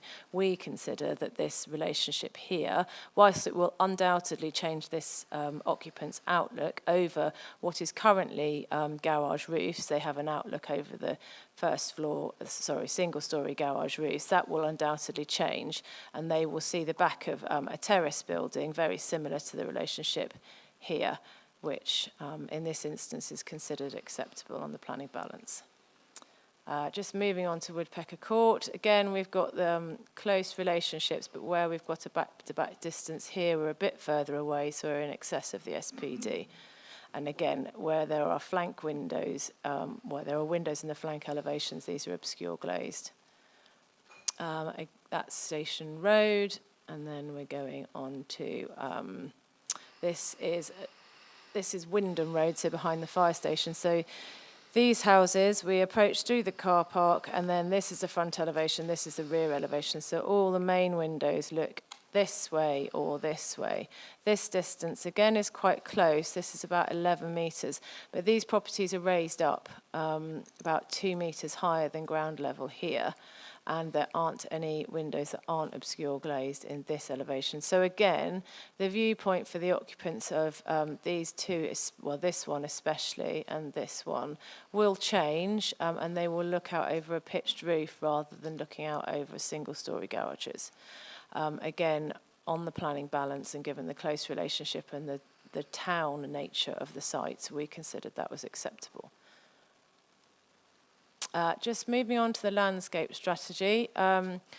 So we've got a lot of tree planting going in. We've got over 80 native trees proposed. We've also got a landscaping condition, which is condition 5, which seeks further details. But just to give you an idea, we've got trees going in. As I said, they are all native and appropriately sized. So some of them will be smaller fruit trees, and some of them will be hornbeams, some of them will be limes, and some of them will be English oaks where appropriate. And then we've got some hedging treatment, which is a mix of native hedging and beech hedging, depending upon the location. And then we've got some low maintenance border planting, which is also going in, and some wildflower and some bulb planting, which is going in the currently very low grade areas of amenity grass, but with paths through them. And we've got a landscaping strategy secured as part of the condition. So we've got, we secure a biodiversity net gain of 3,000%, I think it is. It's ridiculous. I mean, it's good, but it's very high in terms of habitat units. So they are well in excess of their 10%. In terms of unsupportive consultees, we've had the third-party objections, which I've talked you through, and we also have an objection for Petworth Parish Council, which does support the provision of affordable housing and the mix, but does continue to object on parking, access and movement. And just in response to the Parish Council's objection, I just note that there's no objection from Highways. The applicant has worked with Highways. There is a travel plan to encourage sustainable movement from the site. That the parking for the residential units complies with our standards, and in practical terms there's no loss of car parking. That all of the sites are within 1 kilometre and walking distance, and that all of them are within walking distance of a bus station. And then I just draw your attention to the recommendation. Sarah, thank you for that summary. We have 3 speakers, 2 against the proposal and 1 in support. So if I could ask Amy Stokes if she's here to... Amy Stokes is representing herself and her neighbours with a very asleep son.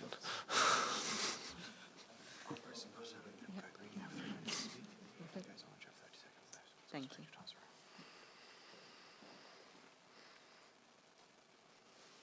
Hello, I'm here speaking, like you said, on behalf of myself and my neighbours. I haven't prepared anything because it is purely our public's view on what is going on. As you were saying, you've provided more parking spaces. The parking is the main issue for us. We live in a high concentrated community area, so there's 6 blocks of flats. Well, there's 6 flats in each block around us. Each one of us has at least 1 car in that flat. I've got disability needs. I need to be able to park outside. I have found myself parking 3 roads away. When we came to view the flat last year, there was no cars parked. We came on 11 o'clock on a Friday morning. Absolutely fine to park. Parked right outside, looked at the flat, loved it, moved in. As the years gone by, then parking spaces have disintegrated completely. We no longer can park anywhere near. As you can see, we've got 2 young children. This one's now walking.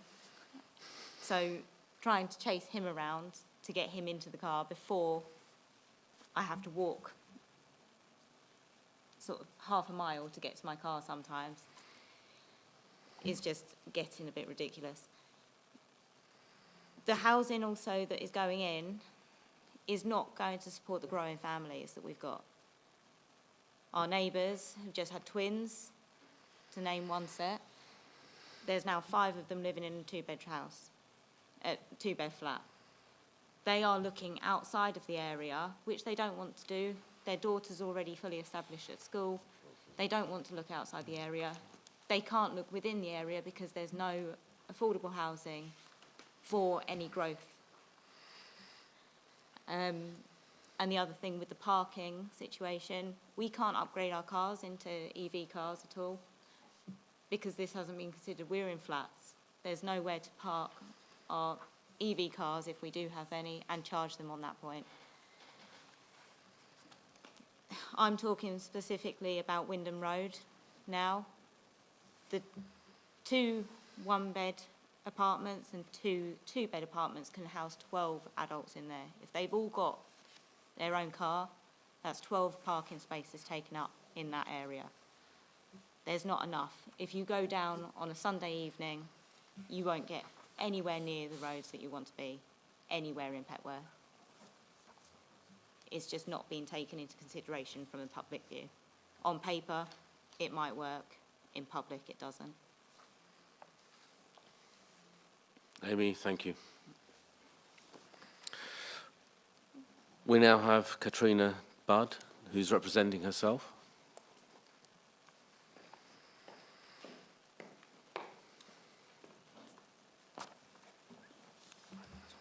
Okay. Okay. Okay, cool. Thank you.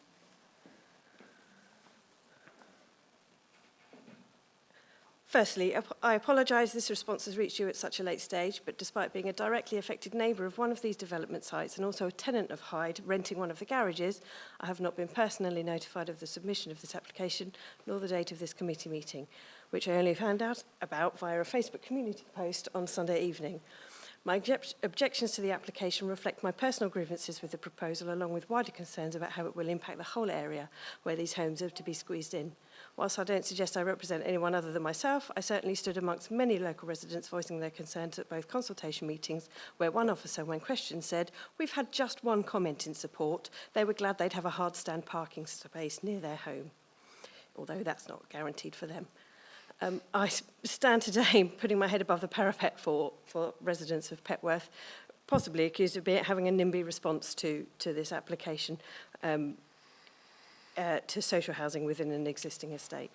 Regarding paragraph 4.1, as a person renting one of the garages, I have no issues getting that car in and out on a regular basis, making the applicant's point that they are unsuitable for purpose wrong. Our home overlooks one set of garages, and sitting daily at my desk, I see cars of varying sizes being parked in them. The garages may be unsightly and underused, mainly due to their neglect, poor repair and ever-increasing rental charges, making them undesirable, but they do have a purpose for a number of local cars and for storage used by local small businesses and charities. Whilst this report reminds us there is no policy requirement to do so, the applicant has made no suggestion or provision for the existing renters who will be forced to find alternative arrangements. A search for vehicle storage locally has turned up nothing since the consultation on this proposal began. I've put the numbers for the parking calculator through, I downloaded it and used it myself. Applying a 50% owner-occupied allocation, there's not enough spaces within the area for the existing homes without adding 19 more. With such poor transport links to Chichester, my sons, who tried travelling to college by bus, will shortly both become drivers, making us a household with more cars than your policy suggests. We're fortunate we can accommodate those cars off the road, not adding to the burden on the highway, but this application is going to put huge strain on the surrounding roads for those without that capability. It will see vehicles spill into other areas, adding further road safety concerns. As drivers negotiate the parked cars, and emergency vehicles will struggle as the double parking that we already see is exacerbated. The comments within the report that 196 spaces are proposed cover areas where parking already exists. Outside my window, 20 potential spaces that could be achieved by redeveloping the garages to parking are being taken away and 5 added. That area for 5 spaces is currently used by 9 to 10 cars every night, never mind where the cars that are in the garages will go. One of the officers of the consultation advised the social housing. I'm going to run out of time. I've got to on a stop personal you there. objection. I really do have to stop you there, actually. Thank you. If I can come on to in support of the application, we have Peter Cleveland from Henry Adam, who is the agent for Hyde Housing Association.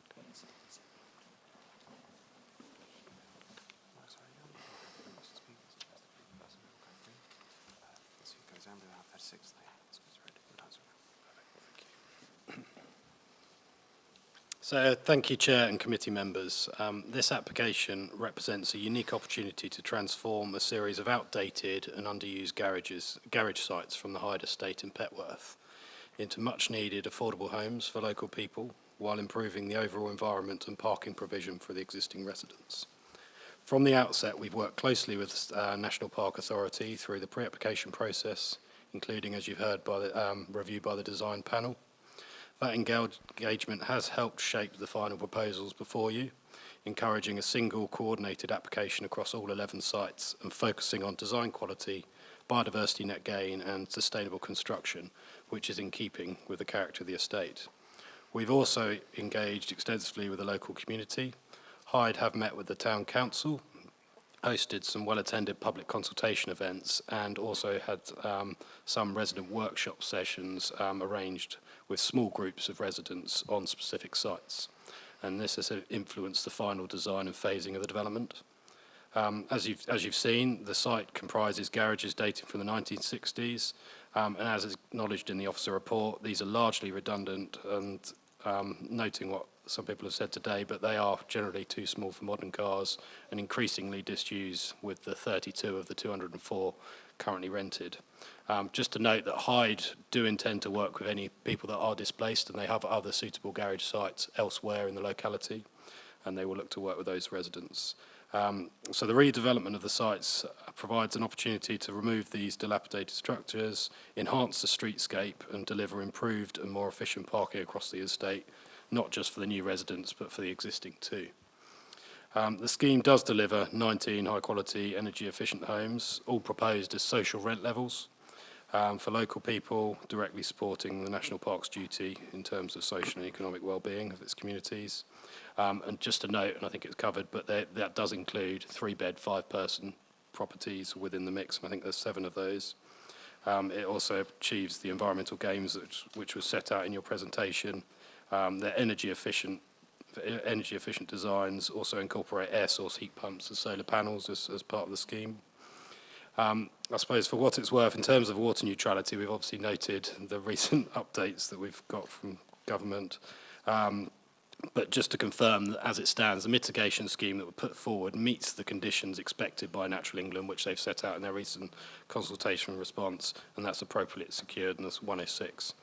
So sort of in summary, this is a well-considered design-led scheme developed through close collaboration with officers and the design panel and other residents, and it replaces the obsolete garages with quality affordable homes. We therefore respectfully ask members to support the application. Thank you, Chair. Thank you. Thank you, Peter.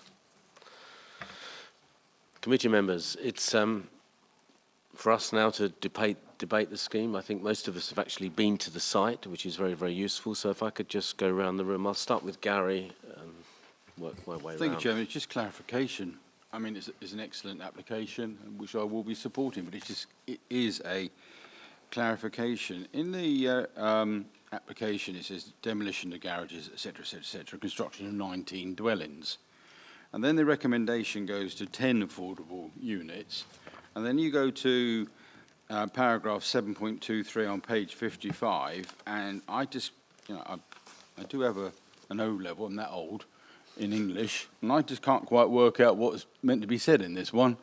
It says that we can have 10 units at affordable rent, but they want to do 19, but we're given planning permission for just 10 today, so are they coming back for the other 9? It's because I just don't quite understand what that paragraph is trying to say. Thank you. Hang on a second, Gary. Let me get clarification on that. Sarah, can you clarify, please? Yes. So the application is for 19 units. We are securing 10 of the units if you agree the recommendation through a Section 106. The remaining 9 will be delivered as affordable units by Hyde. But the way that the Homes England funding works is there is a paragraph within that guidance which states that if the affordable homes were included as part of the Section 106, they will not get funding from the government. So it's a funding reason. Clear as mud, Chairman. It is, isn't it? Actually, I can do further clarification, actually, Okay. Gary. Tim here, I think, understands the situation. Not sure I understand, but it's a fault of the system that we're currently in terms of housing grants. The view is held that if you secure affordable housing through Section 106, which is an agreement between us, and the system pretends that it's a very friendly agreement, when in reality it's because there's the carrot of a permission in front. So what the system says is, right, you've agreed those, so they're clearly affordable and that's fine. And therefore Homes England and other funders won't give you extra money for them because you've agreed it. However, if the developer comes back and says, but I'm going to develop the rest as affordable homes, Homes England have what's called an exception fund. I think that's the right name, apologies if it isn't. And they will then give you, or give Hyde or whoever it might be, that money to make the difference up to get the rest of the homes. So I hope that's a little bit of a better explanation, but it's tricky. What we're trying to do as a national park family, and we're small players in this, and I know there are lots of other housing authorities also lobbying, is to say we need to fundamentally rethink this system, because we're in effect having to play games to make sure there's enough money to supply 100% affordable homes. Gary, sorry, Can I quickly come back on that? I think it's a little bit clearer-ish. So, I mean, surely the recommendation is contrary to what the applicant wants. I mean, we're given planning permission for 10, but he wants to build 19. And I don't have a problem with affordable housing. Believe me, you can build as many affordable housing as you like, but to me, that doesn't sound right. We give it, the application was for 19, but we're saying you can have 10. So where does the other 9 actually slip into the system? Playing the game. All right, I know we're playing a game, but it just doesn't... Gary, if I can stop you there, I have a suspicion that Sarah will correct us all, or Rob here, is that we're giving permission for 19 and 10 of them are part of the 106. No. Okay, the description of the development is for 19 dwellings. And we're saying that planning permission has been granted subject to the 106 agreement, which will secure 10 affordable housing units.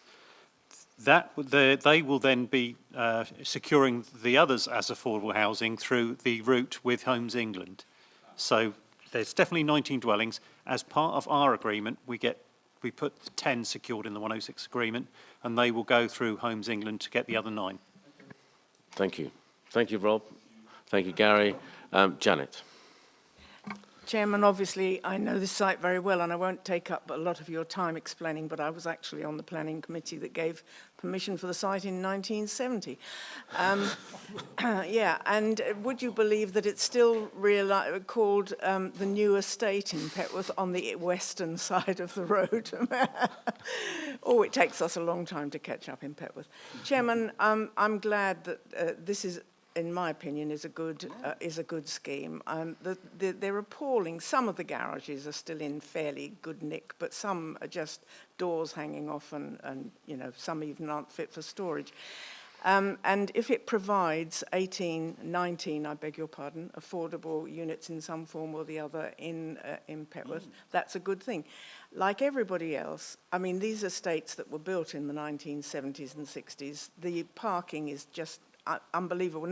Not many people had cars in those days, but nowadays, 2 and 3 cars in a household isn't exceptional. So everywhere suffers in exactly the same way. It's appalling.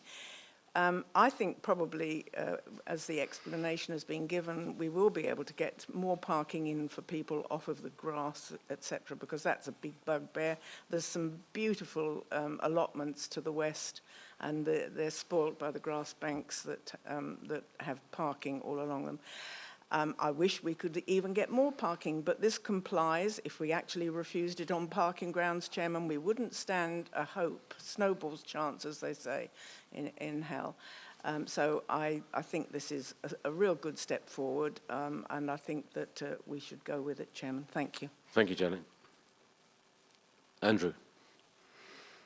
Yes, thanks. I mean, obviously, when the site visit, the first thing that sprung to mind was, gosh, this is an improvement. But that said, there will always be issues which one needs to be aware of, and either needs to try and tinker at the edges with to try and improve.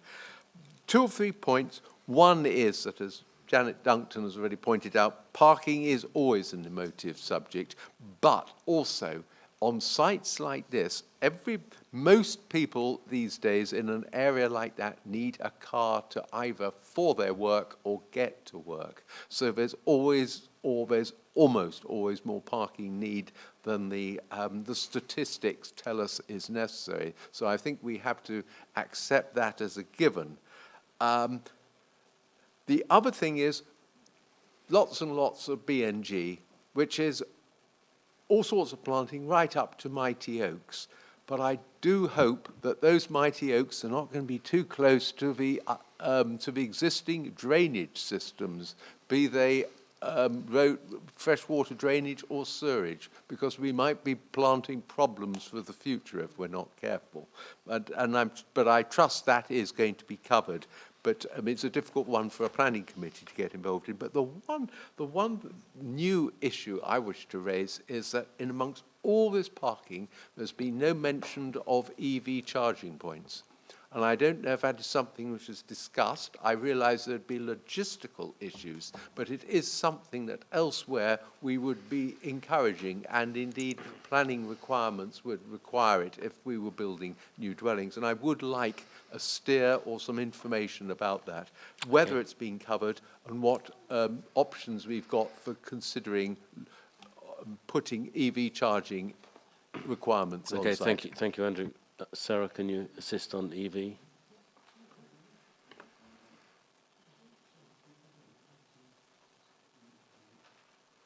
Okay, the screen before you shows it's a draft EV charging point schedule. So each individual home will have EV charging points located in their allocated car parking spaces.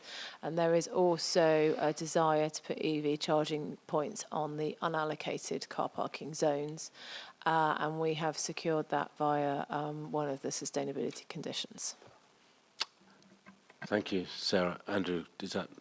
Yes, so we have conditioned a desire. So in fact, we've moved it on from a desire to a reality, have we? We have. Okay, thank you. Antonia. Yes, I'd just like to applaud Hyde Housing for getting on and moving towards the delivery of 19 homes for families who are presumably currently on the council waiting lists or the RP's own waiting lists. This is really something that we should be supporting, and if anything, I was perhaps disappointed that the yield of new homes wasn't a bit higher.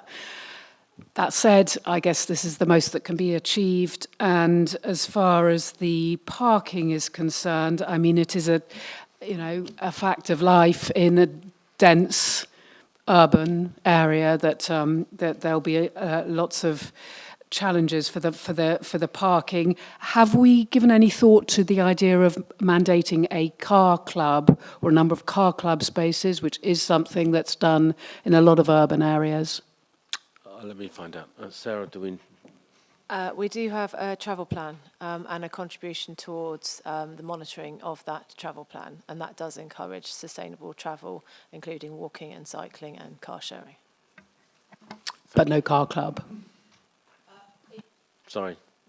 I can't remember off the top of my head, but it could include a car club. When they say encourage car sharing, that sort of solution might mean a car club.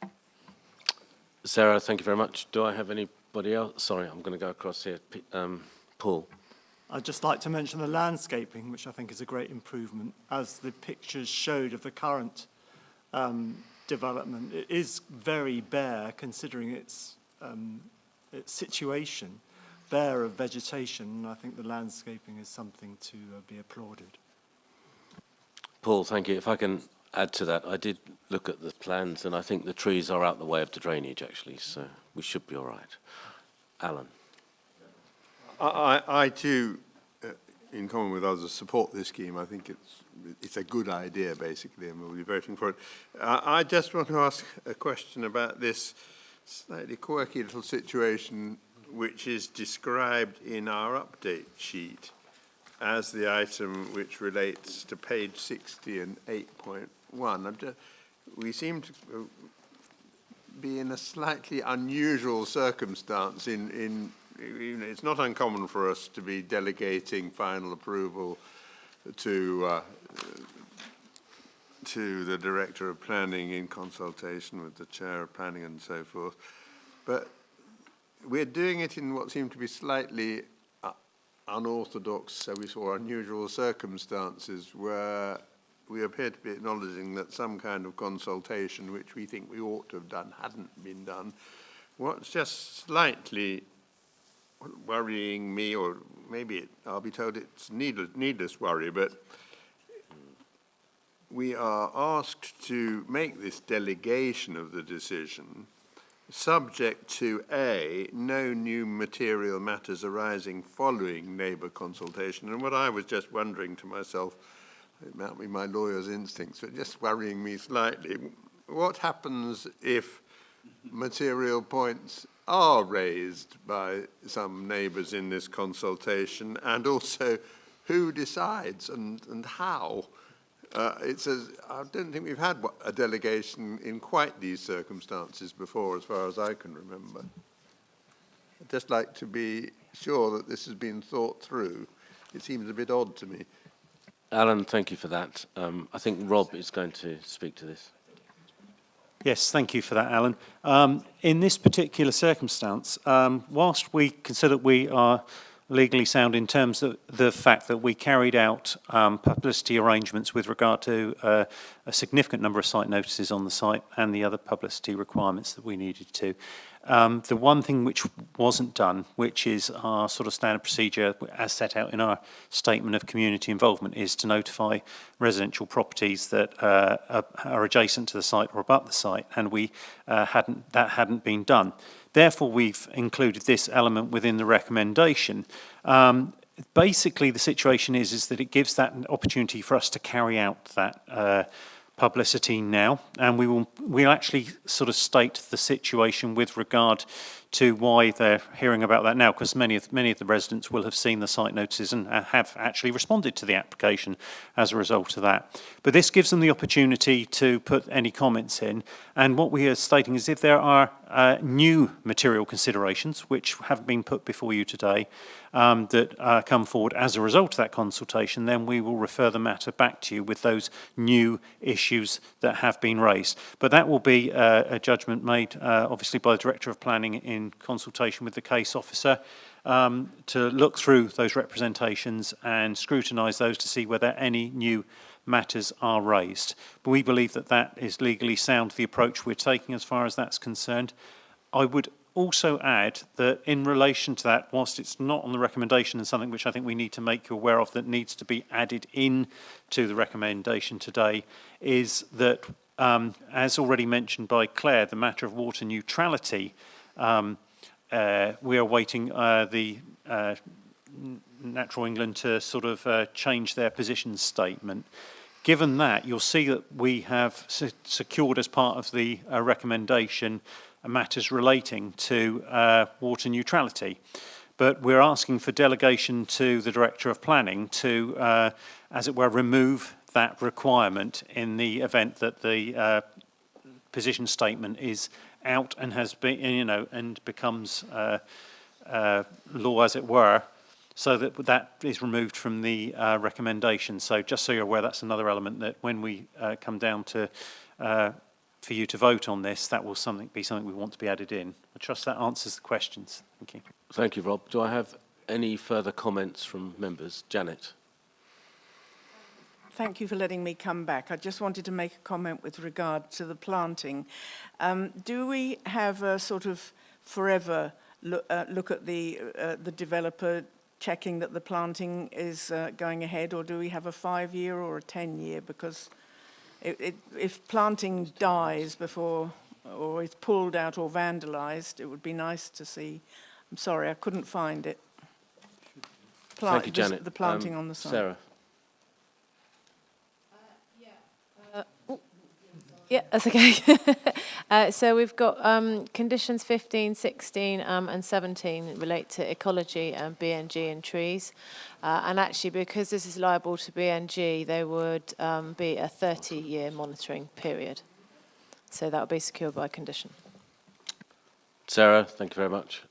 Claire, you wish to come in. Sorry, can I just make a subtle variation to what Rob said? If Natural England withdraw their position statement, we have to make a decision as local planning authorities whether we're satisfied that there's no significant effects on the designated area. So it's not quite as simple as position statement disappears, therefore we don't have to apply it. Okay. I think Laura had a form of words. Sorry, yes, Laura. I can suggest a form of words when we're moving to the recommendation to cover everything I think that's been discussed just now, if you wanted me to read it. Yes, are there any further comments from people? So let's get Laura to suggest her form of words, please. Okay, taking the recommendation that authority be delegated to the Director of Planning in consultation with the Chairman of the Planning Committee to grant planning permission subject to A, no new material matters arising following neighbour notification consultation, B, the conditions at paragraph 9.1 of the report and the update sheet and any amendments or other conditions required to address technical matters, C, the satisfactory completion of a Section 106 agreement, the final form of which is delegated to the Director of Planning to secure, bullet point 1, 10 affordable housing units as set out in the report, bullet point 2, water neutrality, noting there may be a need to remove any elements or requirements of the approval as a result of an expected position change on water neutrality, and then bullet point 3, the travel plan and monitoring fee of £3,950. And then the recommendation part 2 is the same, that authority be delegated to the Director of Planning to refuse planning permission with appropriate reasons if the legal agreement is not completed or insufficient progress made within 6 months of the 9th October 2025 Planning Committee meeting. And I would add that probably you might want to add the final form of words to be delegated to the Director of Planning in consultation with the Chairman of the Planning Committee, given that we've had these slight amendments and tweaks. Thank you, Laura. Right, that's the recommendation before you, if you can all remember what Laura's just said. May I have a show of hands for those in favour of the application in support? Those against and abstentions. Therefore, we grant this planning consent. Thank you very much, everybody. I'd now like to move to item 8. Chairman, before we move to item 8, can I ask a question which is allied to a decision we've just made regarding water neutrality? When you said it wasn't just as simple as saying, oh, well, it no longer applies, there's got to be a process, because there are a lot of planning applications which have been passed but have not been implemented, which are in effect in limbo. What is the situation with them? Because I'm sure we'll be asked at some point, unless, of course, the authority is minded to put out an information sheet or similar to let people know. This is probably a discussion for another day, actually, Andrew, because I think it's quite complicated. I don't know if Claire would like to comment. Yeah, I mean, it is complicated to the point where all of the officers from the affected authorities are meeting tomorrow to deal with that very question. So we will come back with a briefing on that. Okay, I understand that one of the Lewis speakers is not here yet. We have two options here. We can either have lunch now or we can move on to items 11 and 12, which I think is probably prudent so that we can move slightly quicker on those. So item 11 is the making of the Pulborough Neighbourhood Development Plan. Who have I got to take us through that? Sorry, Claire's just going to get the slides because I think I've messed the situation up. Yeah, you've got to keep them on there.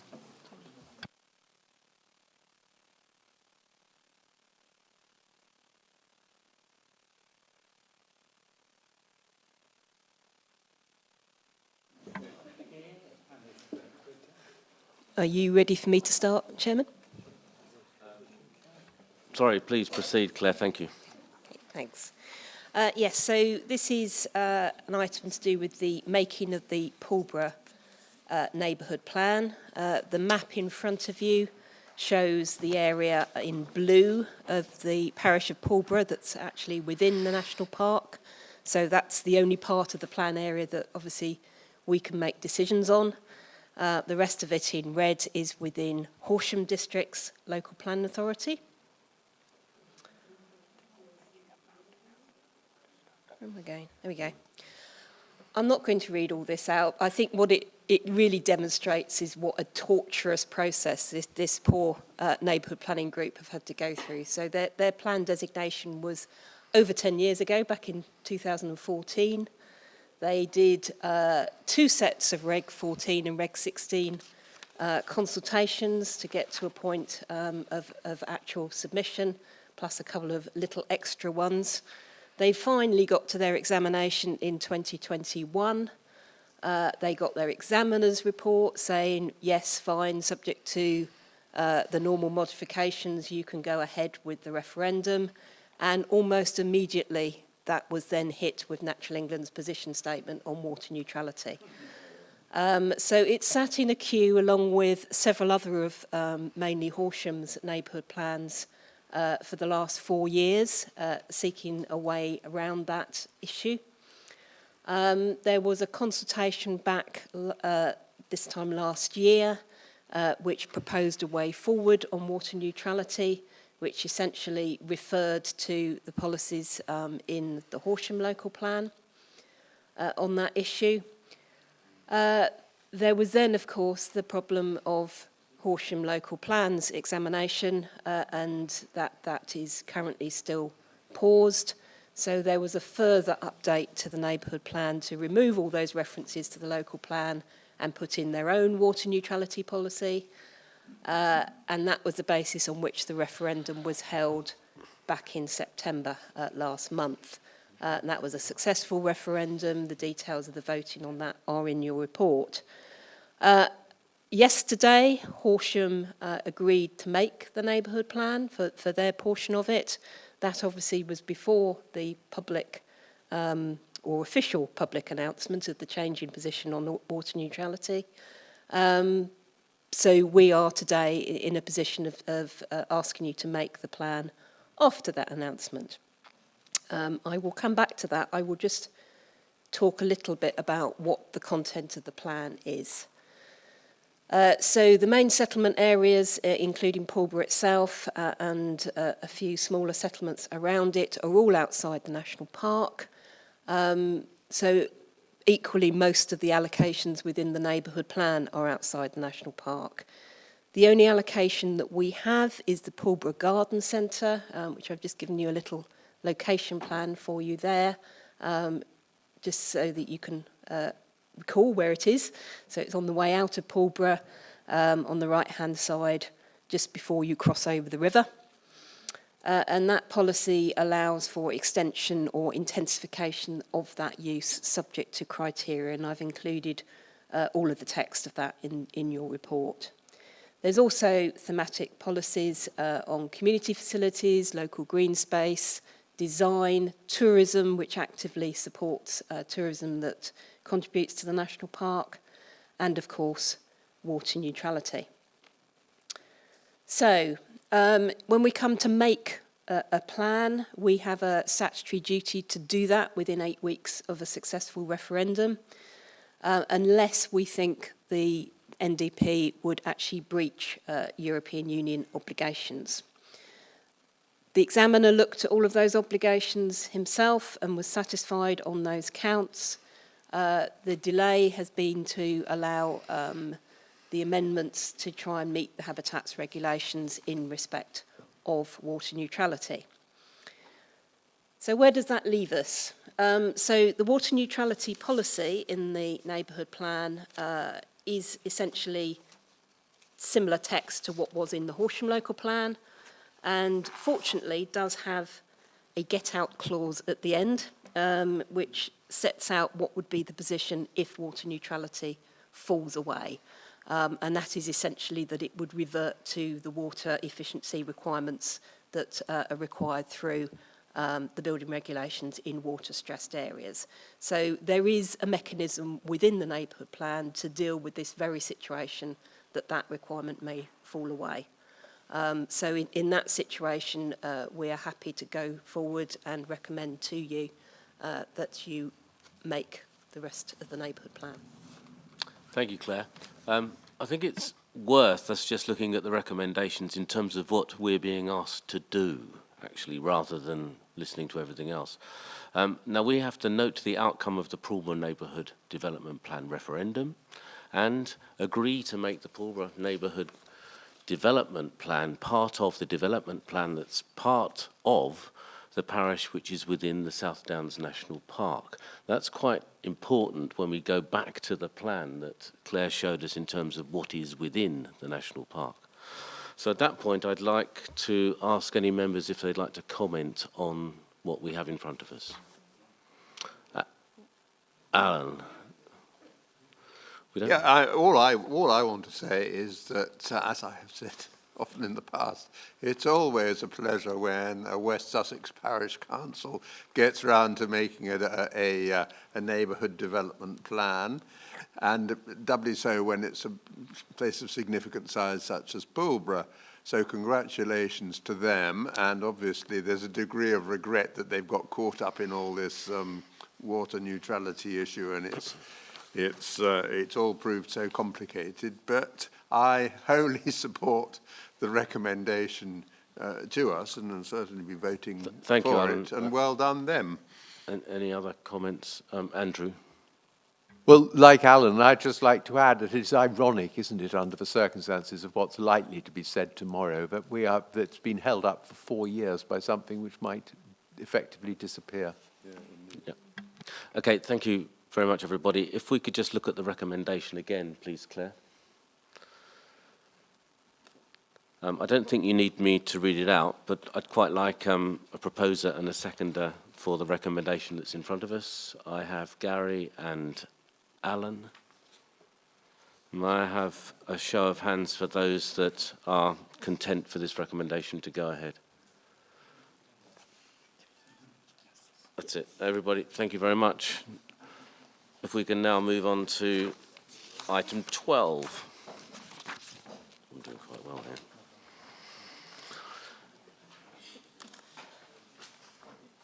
Right. Sorry, item 12 is the summary of appeal decisions from the 21st of June to the 22nd of September, 2025. I'm going back too far. And Kelly Porter is going to go through this with us. Kelly, over to you. Thank you, Chair, and hi, members. So this is your appeal summary for the period that the Chair's already highlighted. Just some key things to point out to you, and as Tim's already mentioned at the beginning of the meeting, the application to JR, the decision on the former bus station, was refused, and you'll see in your report that the 4 grounds that were being pursued, none of them were arguable. And we've also had an award of costs against the Town Council to us. And then as of today, we've had it confirmed that the Town Council are not pursuing an appeal against that decision, and I'm not aware of challenging the costs either, so we will receive costs in due course. In terms of some of the...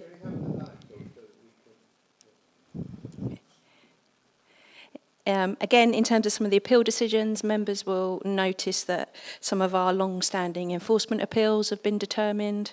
One of the enforcement appeals, just to highlight to you, because members had an interest in it, was the halfway bridge at Lodsworth, and you'll see that the planning permission was dismissed. Planning permission appeal was dismissed. The enforcement notice was upheld, and they have 12 months to comply. In terms of any general trends in the appeal statements lately, generally okay, and you'll see the only trend really is that 4 of the applications related to tourist accommodation, and all were dismissed.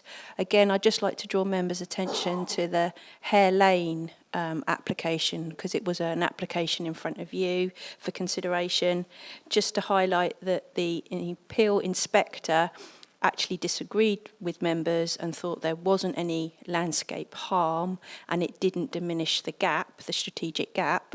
The only reason the appeal was dismissed was on nitrate and phosphate neutrality grounds.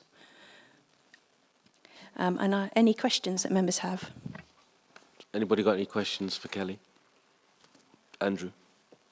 I've got a general question, in so much as I had noted that that appeal had been dismissed, and I assumed it would have been on visual grounds, because of course I didn't look up the appeal documentation. But of course this time we haven't had all the relevant information put in front of us. And I wondered why it is that the decision's been made to not give us that information, because in the past we've had a resume of each decision. Kelly, do you want to comment? Yes, because I think a few planning committees ago, members were concerned at the length of those reports were running into numerous pages. So what we've switched to is we've highlighted to you in the covering report some of those key decisions, and the issue on Hare Lane is highlighted in that report. If I might come back, I think some of us might have been, but whether it was a decision that the majority or the committee were, because of course, as I would always say to people who decide themselves not to send me something, I've always got a delete button. But if you don't send me the information, I don't know what it is in the first place. Andrew, thank you. I think we'll need to take that away and review that. Janet? A quick comment, and I apologise, I can't download it. It won't come down. But I wanted to ask a question. Did I understand? We obviously won the appeal, the enforcement at Lurgashaw, and I think I read a report that we were going to get part of the appeal. Is it in the report? Because I can't download it. The Lurgashaw appeal. I understand the one you're talking about, Janet. Kelly. Oh, Rob, can you help us, please? Oh, sorry. Yes, thank you, Chair. We will be reporting to members. We released a member briefing, so all members are aware. That will come as part of the enforcement paper that we have. If not next month, it's the month after. I can't remember when it is, but that's when we'll give that conclusion. Okay, Rob, thank you very much. Right, everybody can see the recommendation to the appeals decision. I don't think we need to action anything on that. So apart from the fact I think it's now lunchtime, and we'll return after lunch when we have our speakers from Lewis. Thank you. Sorry, I do need to note the outcome, apparently. Is everybody content with the recommendation? Everybody's content. Thank you. Now we can have some lunch. Sorry, resuming at what time are we expecting that? 12:50? Half an hour? Thank you.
I enjoyed doing that. Members, we're going to return to the meeting now, and if we could look at item 8, which is titled Garage Compound, Crisp Road, Lewis, and I'd like Vicky to just go through the scheme with us, if she would. Thank you. Thank you, Chair. And if I could just ask members to first of all turn to the update sheet. We've had a letter, or 2 letters of representation from the same gentleman received regarding the parking beat survey and inaccuracies therein, and the suitability of the alternative parking spaces proposed. The applicant has also responded to rebut the perceived inaccuracies. However, having reviewed the document again myself, there do appear to be some discrepancies regarding the final figures and how they've been calculated. However, as the applicant has now committed to the provision of the alternative parking for 10 cars, which serves the wider area, this is somewhat academic. In terms of the suitability of the alternative site, I will come to that in the presentation. And just a quick note on how I'm going to do the presentation for this one and the following site. Within this presentation for Crisp Road, I will cover the wider context of the way the Lewis Garage sites have come forward, because of course they're both for Lewis Garage sites, and touch a little bit on the construction of those, and then I will go into the sites themselves on each presentation separately, including kind of a look at the key issues. Just on Crisp Road, first of all, the recommendation is to approve. However, there was a small typo in the recommendation on the first page of the report. However, that has been corrected on the slide that you will see in front of you in a minute.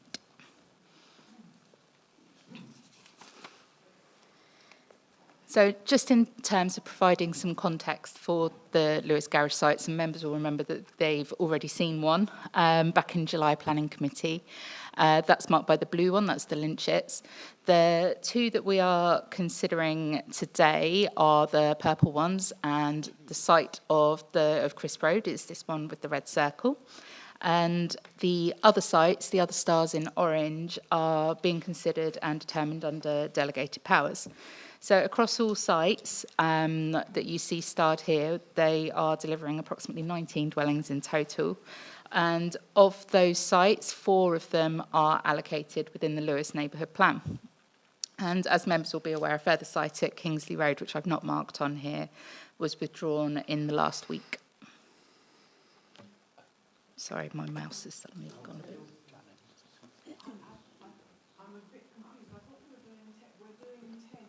No, we're doing item 9. Yeah, so agenda item 10 is this one here.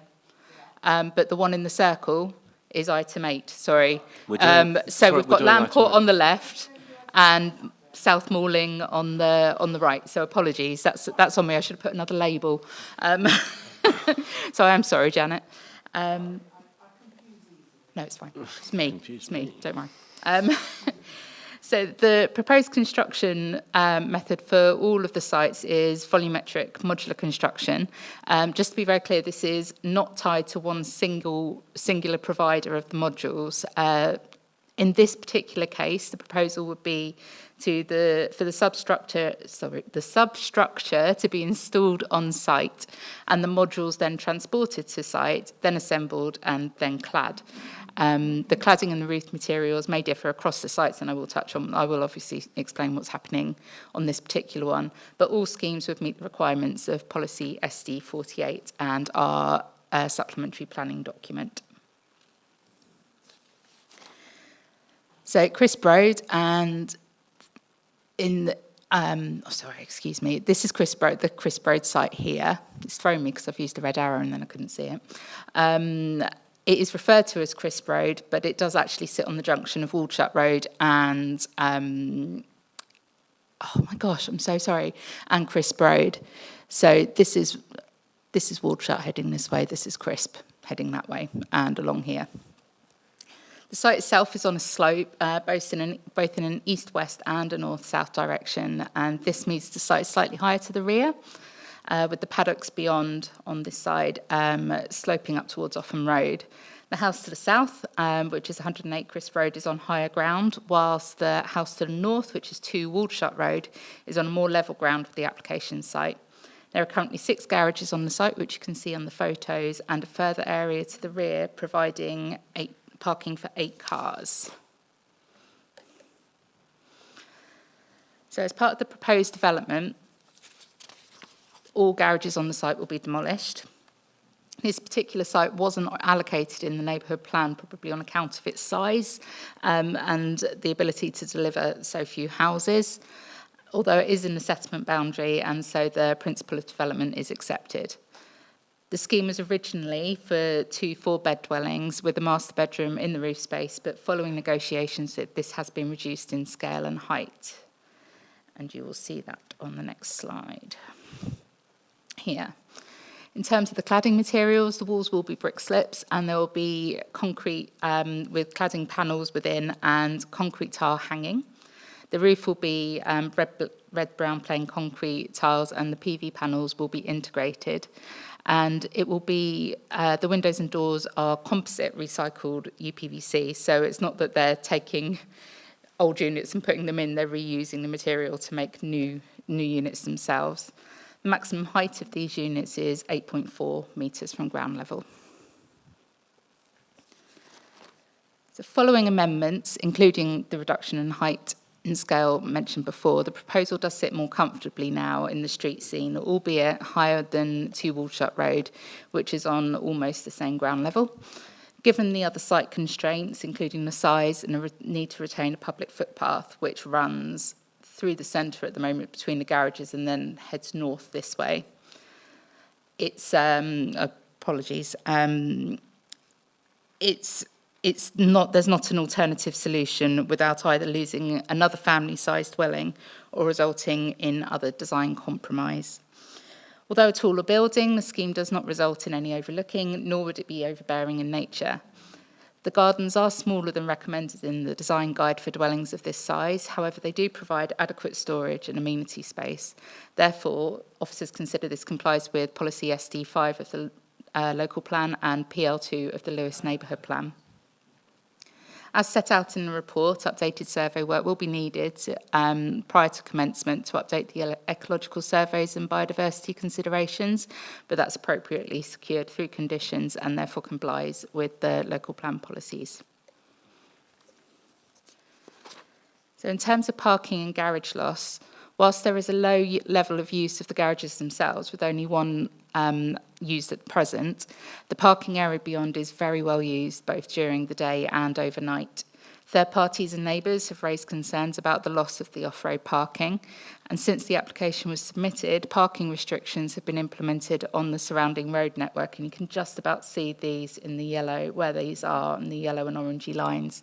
And that's no waiting, no stopping, no parking, Monday to Saturday, 7 a.m. to 7 p.m, just in case you can't see that bit.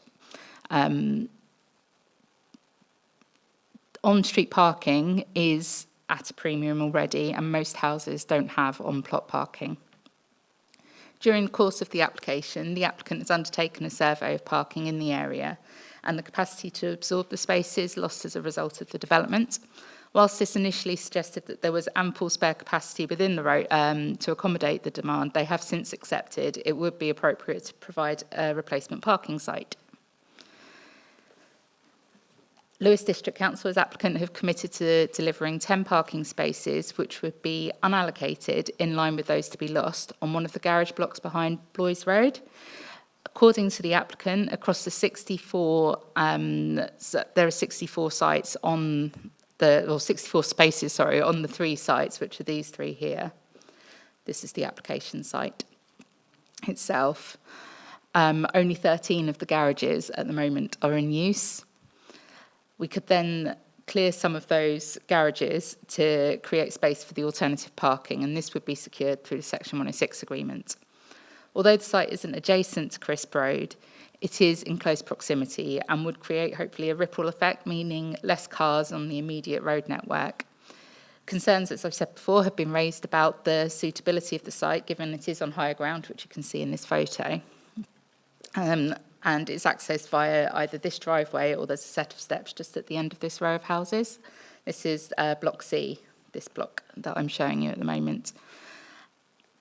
However, That parking provision is already in that location, and we're not changing the use as such, and so officers consider it as acceptable in terms of the accessibility. Subject to this mitigation being secured, officers feel this addresses the concerns raised regarding the public realm and parking provision. So, in summary, the principle of development is supported and it responds to specific criteria in the Lewis Neighbourhood Plan. It will be delivering 100% affordable rented housing, which will also be secured via the Section 106, and as well as the alternative parking spaces. So the scale of the dwellings has been reduced to respond to the street scene, and we have a number of conditions specific to this site to ensure that the development comes forward in an appropriate manner. So I'm not going to read out the whole recommendation, but suffice to say we are recommending approval subject to the Section 106 being completed and the conditions as set out in 9.2 of the report and update sheet. Thank you. Thank you, Vicky. We have 3 public speakers, 1 against and 2 in support. If I could ask Simon Goodman, please, to come forward. He's representing himself. Simon.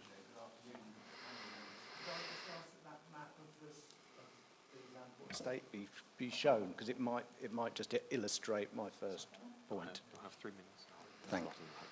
Thank you. The Lamport estate is home to approximately 980 households. It is served by a single entry and exit road, Kingsley Hill. This geographical peculiarity means that any displaced vehicles have nowhere to go, leading to blocked roads and dangerous parking. From the outset, Lewes District Council have sought to minimise the effect that this proposal will have on the residents of Crisp Road and Waldshut Road. Firstly, by not even acknowledging the existence of the car park in the title, or the photographs in the proposal, or in the numbers of vehicles that would be displaced. One Lewes District councillor told me to my face that it wasn't a car park, even when we were standing in it. They later apologised and admitted they were just telling me the party line. The report by Reeves was based solely on information provided by Lewes District Council and went as far as to say that it wasn't a car park at all and that parking there was illegal. It also repeated the erroneous number of vehicles displaced as 2, despite no survey having ever been carried out. When I pointed out that his report didn't reflect the reality of the situation, Mr. Reeves told me that we are not dealing with reality, but planning law. Lewes District Council knew the importance of this site as a car park and how pivotal it would be in getting their application agreed.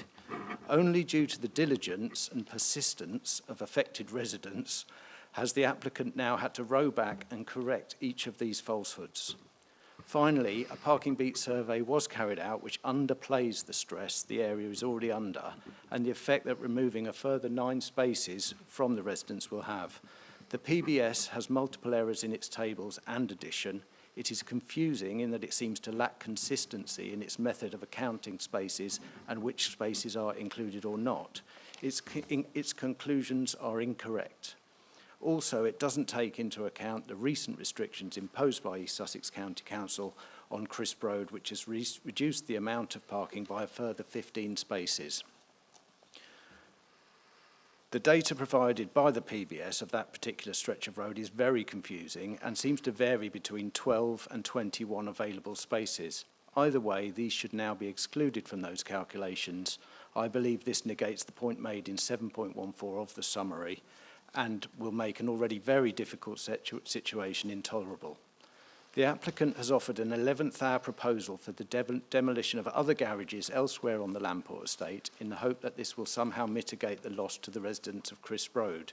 It will not. It looks like a fudge to me and is too far from the affected residents to be of any help to them should this proposal be agreed. Surely Lewes District Council has a duty to the existing residents of the Lamport estate, and their need for this asset should outweigh the need for 2 new houses bringing more cars onto the estate when there are other more suitable sites in Lewes that could be put to better use. Thank you. Thank you. In support of the application, I have Nathan Chivers from Mosin Cooper Limited, the agent.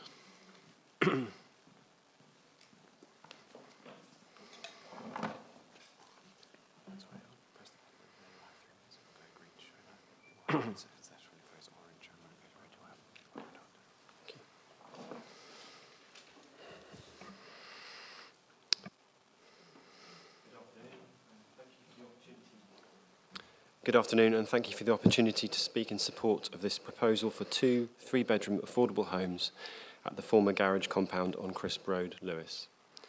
As members will know, this scheme comes with a recommendation for approval. It is one of 2 proposals put forward today by Lewes District Council, delivering sustainable and affordable homes on obsolete garage compounds. At a time of serious housing need, making use of brownfield sites such as this is vital. They provide an alternative to greenfield development within the national park, whilst also tackling dereliction and reducing opportunities for antisocial behaviour. Crisp Road, like the other garage sites, comes with its own constraints. We welcome design officers' recognition that these have successfully been addressed. The scheme before you today delivers 2 high-quality affordable homes built to national space standards, each with off-street parking and private outdoor space. They use sustainable modular construction aligned with future home standards, whilst also improving on-site drainage. They include outline proposals for replacement parking, with a net gain in spaces anticipated being secured through Section 106. They also maintain full and unobstructed access to the existing public right-of-way.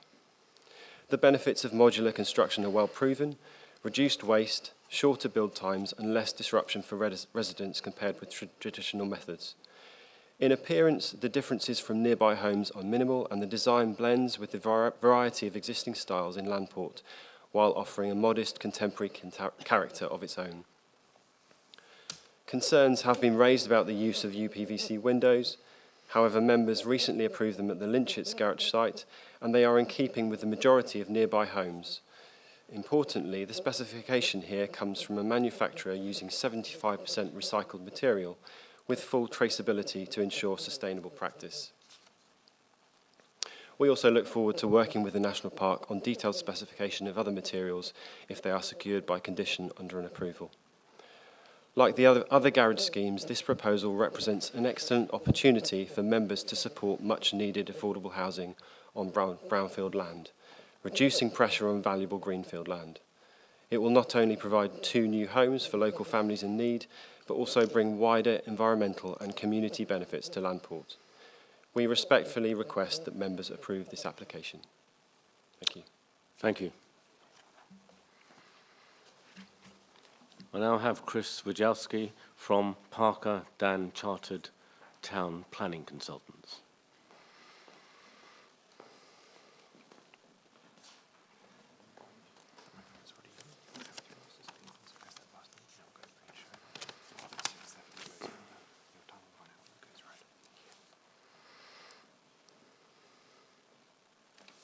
Thank you for giving me the opportunity of speaking to you today.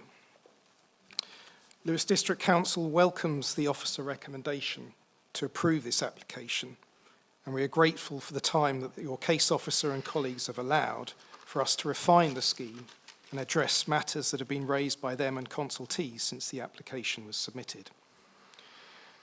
When you come to debate and then decide this application, I would be grateful if you could consider the following key points in addition to those raised by the previous speaker. This is a previously developed site within the settlement boundary. National planning policy requires decision makers to give substantial weight to the value of delivering homes on such sites and to approve such proposals unless substantial harm would be caused.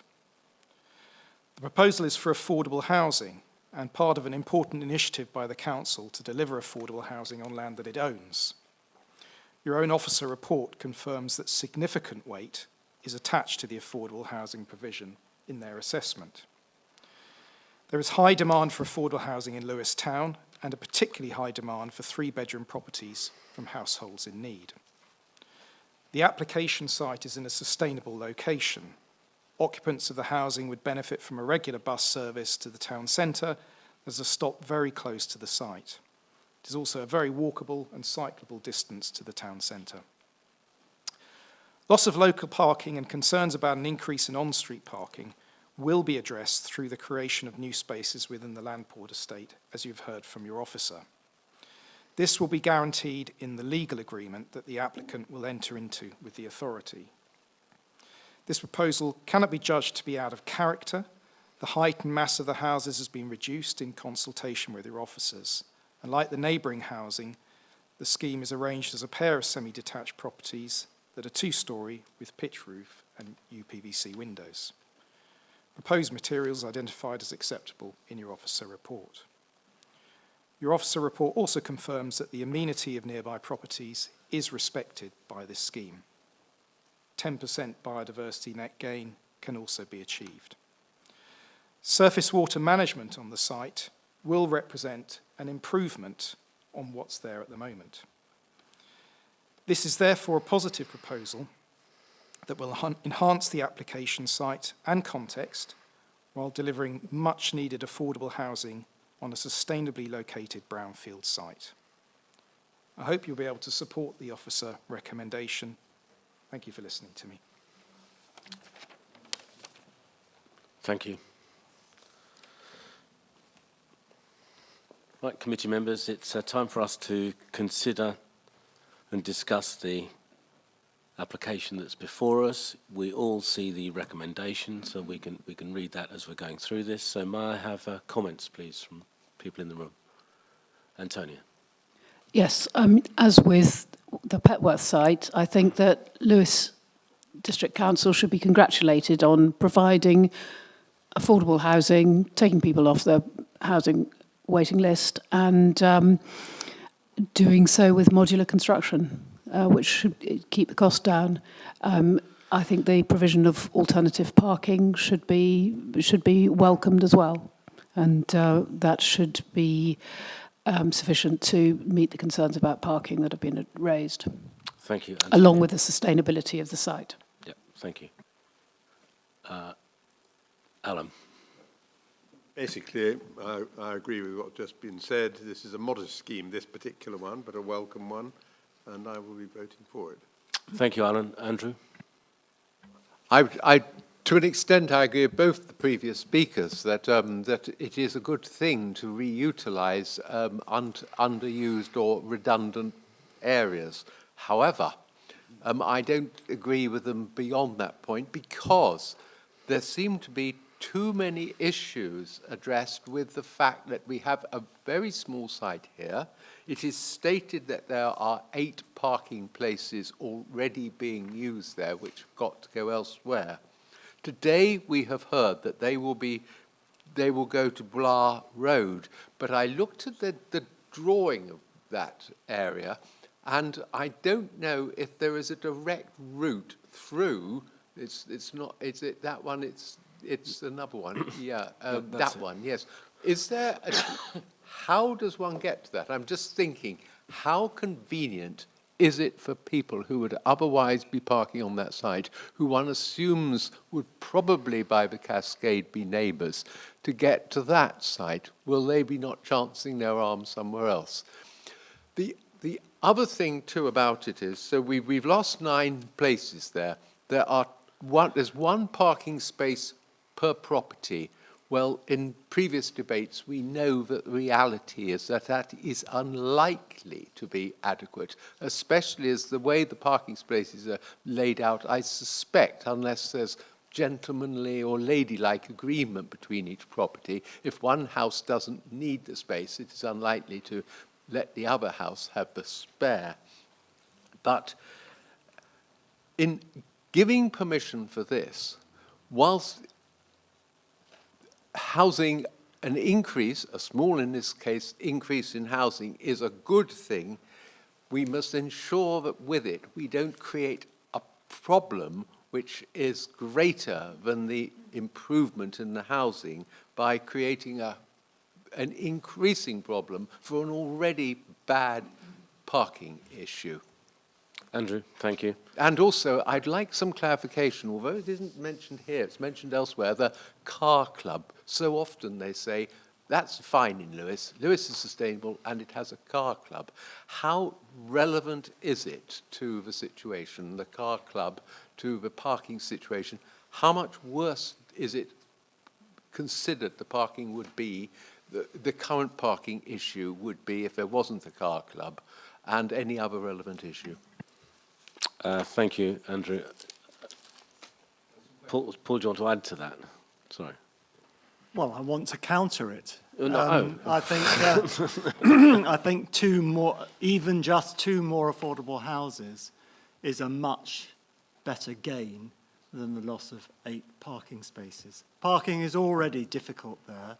You know, we're talking about an urban area where you're never going to satisfy the demand for parking unless people start using other means of transport, and perhaps they should if they can. There's buses. It's an easy cycle ride along beside the Ouse down at the bottom of the Landport estate into town, or a walk. Provision is being made for alternatives if you want to park further afield, but the gain in housing is so much better that in advantage against the loss of parking, in my view. So I support it. Thank you, Paul.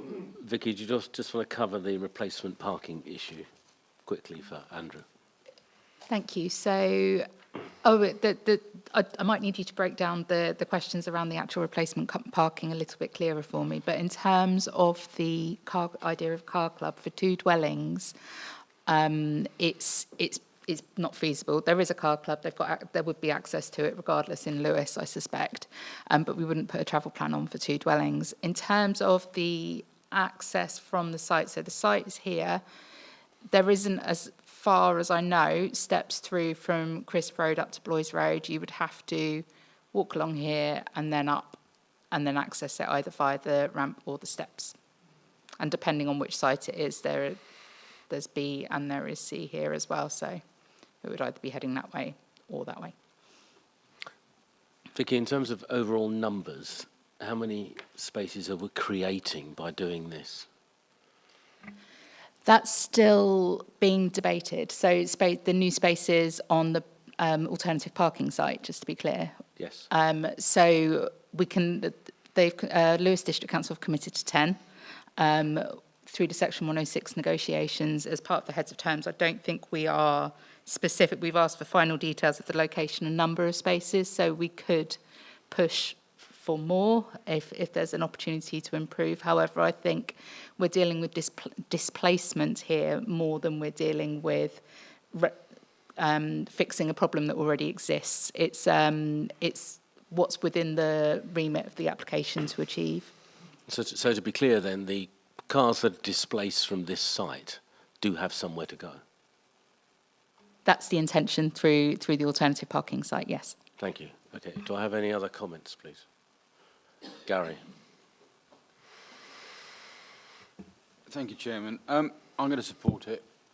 I think 2 affordable housing is really good, but I do take exception to you've got to get out your car.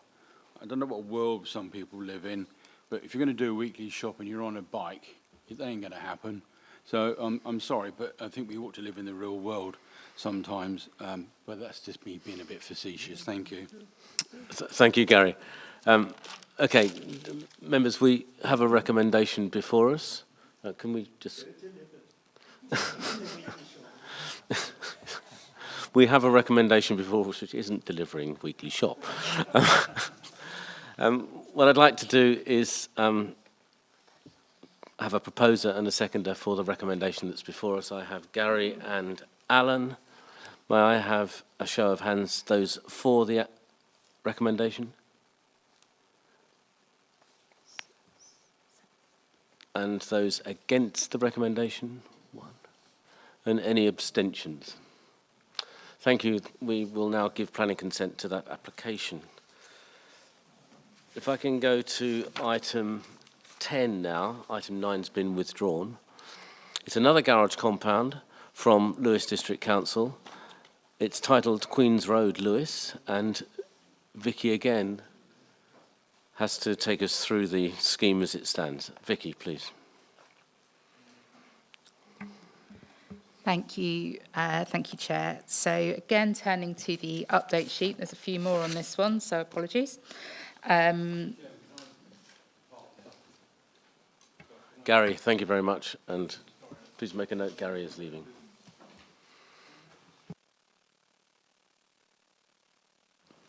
Vicky, please continue. Thank you. So the majority of these are typographical errors, for which I apologise. But I just want to, first of all, touch on apologies, that we've received 2 letters of support from Lewes District Council councillors. And as you are aware, we're recommending refusal of this particular scheme. So in terms of those letters of support from Councillor Zoe Nicholson and Councillor Mark Slater, the comments are available, the full comments are available on the public file, and I have summarised those comments from them in the update sheet. Whilst those comments are acknowledged, they don't change the recommendation, and I will cover more on that in the report. I also just want to point out that there was a slight error with the wording of the reason for refusal number 2, and I will just read out the first sentence so everyone is very clear instead. That this is insufficient information has been provided to demonstrate the proposed site layout can provide parking that serves the need of the development, both in respect of usability and manoeuvrability. So it was just including the words demonstrate and can to make it make a little bit more sense. And finally, whilst committee's been sitting, I received a further representation of objection this morning. This is simply a process of concerns that have already been raised and largely covered in either the report or in the presentation as well. So I won't touch too much on the wider context, but just to point out that I have moved the red circle to the right item. And on this slide, I apparently updated to refer to agenda item 8 as well. So I apologise for any confusion again. We're now on the other side of the River Ouse in the South Malling estate. So turning to Queen's Road itself, the garage compound is located behind existing dwellings this time, so it's a slightly different context to what we've considered before. The police headquarters site is here, and the woodland along the back, along here, is TPO'd, and the land drops very steeply down beyond that, which I haven't been able to demonstrate in the photo very well. The access from the site is located here, and I've got a slide a bit later.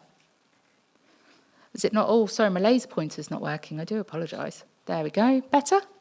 People can see what I'm referring to. So, police headquarters, application site, TPO boundary along the back, access here. So hopefully that's a bit clearer. Again, sorry about that. The access to the site is, the length of that's about 22 metres, and that goes between a block of flats on this side and semi-detached properties on the other side. So the proposal here is for the demolition of 41 garages to be demolished. Just to make clear that the garages here remain, these are in the ownership of the Sussex Police, and that's 16 garages and they're to be retained. The proposal is to construct 6 one-bed dwellings on this site, and this is an allocated site within the Lewes neighbourhood plan. The principle of housing on this site has not been disputed by officers and is made clear in the officer report. It's the manner in which the development has come forward that is a substantial concern to officers. The location of the access to retained garages, the need for access and the line of TPO trees, the root protection areas associated with these trees all make this a very challenging site, and it was always going to wind up resulting in some level of compromise. But officers have raised fundamental concerns with the scheme at an early stage and throughout, which still haven't been addressed. These are set out in the report, and I'll go on to highlight some of those key concerns on the following slides. So as with the scheme before, the walls will be constructed with brick slips and of modular construction. In this instance, there will be metal cladding, and the roofs themselves will be metal cladding as well. The windows and doors, as before, using the composite recycled PVC units. There have been some minor amendments at an earlier stage of the scheme, which include addressing the privacy and overlooking issues that were created through the inward-looking nature of the development, so just between the proposed units. There's fitted louvers now at ground floor on those larger windows here, and obscure glazing at first floor. It's not an ideal solution, but that would be acceptable if all other matters were addressed. The overall design is quite boxy with deep floor plans. That's about 9.5 metres from end to end. Again, that might be acceptable in some instances, but in this particular case, it is more noticeable because of the orientation of the dwellings on the proposed layout. So, as we've mentioned already, this is quite an inward-looking development, and whilst there's no loss of amenity to the properties on Queen's Road to the south, there is a lack of surveillance, long stretches with no ground floor overlooking, and the entrance straight onto the parking area and rear boundaries themselves here. It makes it feel, a backland development feel even more back of house, which is quite unwelcoming. The side elevations are presented along the access route, as you can see down here. And that boxy, bulky, dominant feature, we feel it is harmful to the character and amenity of the area. Legibility and surveillance of the parking area and the access route are of critical importance for safety and amenity reasons. And the small windows on these sides and external lighting are not sufficient to overcome these fundamental concerns regarding the public realm and the amenity issues, as well as the quality of the overall proposals. Officers have made suggestions throughout the application, the life of the application, which, whilst not resolving all of the design issues that there are, would ameliorate a significant proportion of them that could have tipped the balance in favour of the application. However, the applicant has not taken these on board and considers that the suggestions are either inappropriate or unnecessary. Turning to the loss of garages, the access and the parking themselves. So, as with the other garage schemes, the principle of the loss of garages has been accepted, and in this instance, it is an allocation. 11 of the 41 garages are currently leased. It's quite a low use overall and is unlikely to have an adverse effect on the amenity of the area through the loss of the garages as such. The proposed shared surface access here has a width of 3.7 metres and is not ideal. However, that constraint was accepted at the point of allocation and subject to improvements, as stated in the Neighbourhood Plan Policy. It is, however, the combination of this narrow access with the shared surface culminating in the parking area that increases vehicle dominance and does little to reduce the perception of the site being dominated by vehicles, which remains unacceptable. In addition, the need to retain the access to the garages in the west, which are outside of the applicant's ownership, complicates things even further. And these blue, just so you're aware, these blue arrows kind of point to where there's issues of conflict and how close things get to boundaries and how tight and difficult it will be to manoeuvre in there.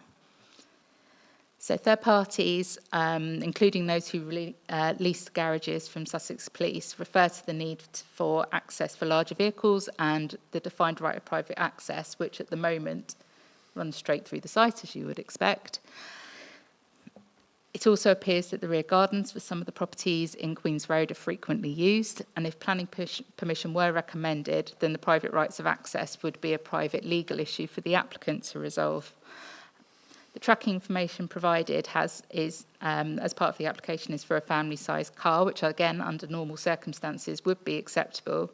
However, we haven't had any further information regarding larger vehicles, such as delivery vans, as highlighted by a number of the third parties, including those who lease the retained garages. So the issues highlighted, again, with these blue arrows include the ability to turn and manoeuvre at the entrance, at the access to Queen's Road, insufficient parking space for vehicles within the site, insufficient space to access the retained garages, particularly for larger vehicles. And in terms of the parking spaces, it's proposed to be 6 unallocated spaces, which is acceptable, and there's no objection to that in principle. However, based on the details, it doesn't appear that if cars were parked in all spaces, it would be possible to manoeuvre out of the dedicated spaces, and certainly this one on the end isn't large enough, because we anticipate there would need to be some form of physical restraint at the end, given the land dropping away so sharply at that point. So, done a planning balance for this scheme, given the significance of what we're asking members to consider. The provision of affordable housing and the redevelopment of an allocated brownfield site is given substantial weight, but that in itself isn't a carte blanche for development. There is still a requirement for the proposal to be considered against development plan policies as a whole. On the positive side, obviously this is an allocated site, and the delivery of affordable housing is so important. It being sustainably constructed and well served by facilities is also really positive. But there remains a number of concerns which could not be addressed or mitigated with the use of conditions due to their fundamental nature. And the application was withdrawn from July Planning Committee agenda at the request of the applicant in order to address some of these concerns. However, we've not had any changes made since that time, and therefore we're recommending refusal. Thank you. Thank you, Vicky. I have two public speakers, both in support of the application. So if I could ask Nathan Chivers to come forward.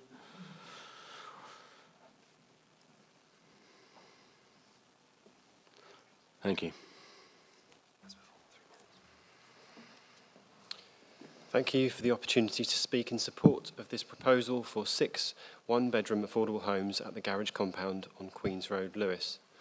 Queen's Road is a particularly constrained site with route protection zones, limited daylight and fixed access from Queen's Road. A great deal of expertise has gone into designing an optimal scheme. As the planning officer acknowledges, and I quote, "Any development of this site will likely result in some level of compromise." Even so, this proposal still delivers 6 well-designed affordable homes meeting national space standards, sustainable modular construction aligned with future home standards, and high-quality private amenity and shared communal garden space.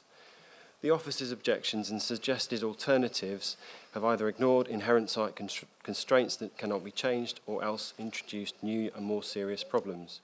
For example, officer suggestions to replace some houses with flats aims to improve the feel of the site on arrival, but in reality this would reduce capacity to 5 units, create a fragmented layout, and most importantly, introduce a stark disparity and access to amenity and unit sizes between flats and houses. This undermines both fairness and community cohesion, both high priorities for affordable housing. Other criticisms, such as the scheme being inward-looking, overlook the fact that the site is inherently enclosed and screened. Extending development to the access road, as suggested, would interfere with protected trees and, by consequence of having to relocate parking, urbanise the setting. Similarly, concerns about a short walkway within the site pale into insignificance when compared to the much longer pedestrian approach from Queen's Road itself, a principle already accepted by virtue of the site's allocation and which cannot be changed. Concerns regarding access have been raised, but again, this has also been carefully considered. Parking layouts have been tracked, the road meets Manual for Streets guidance, emergency access is maintained, and pedestrian routes will be safe, lit, and well overlooked. In summary, this is a practical and well-balanced scheme that makes the best use of a difficult but allocated site. It delivers sustainable, affordable homes of real quality, and we respectfully urge members to approve this application. Thank you. Can I ask Chris Bujalski to come forward again? Chris is from Parker Dunn Town Planning Consultants, representing Lewes District Council.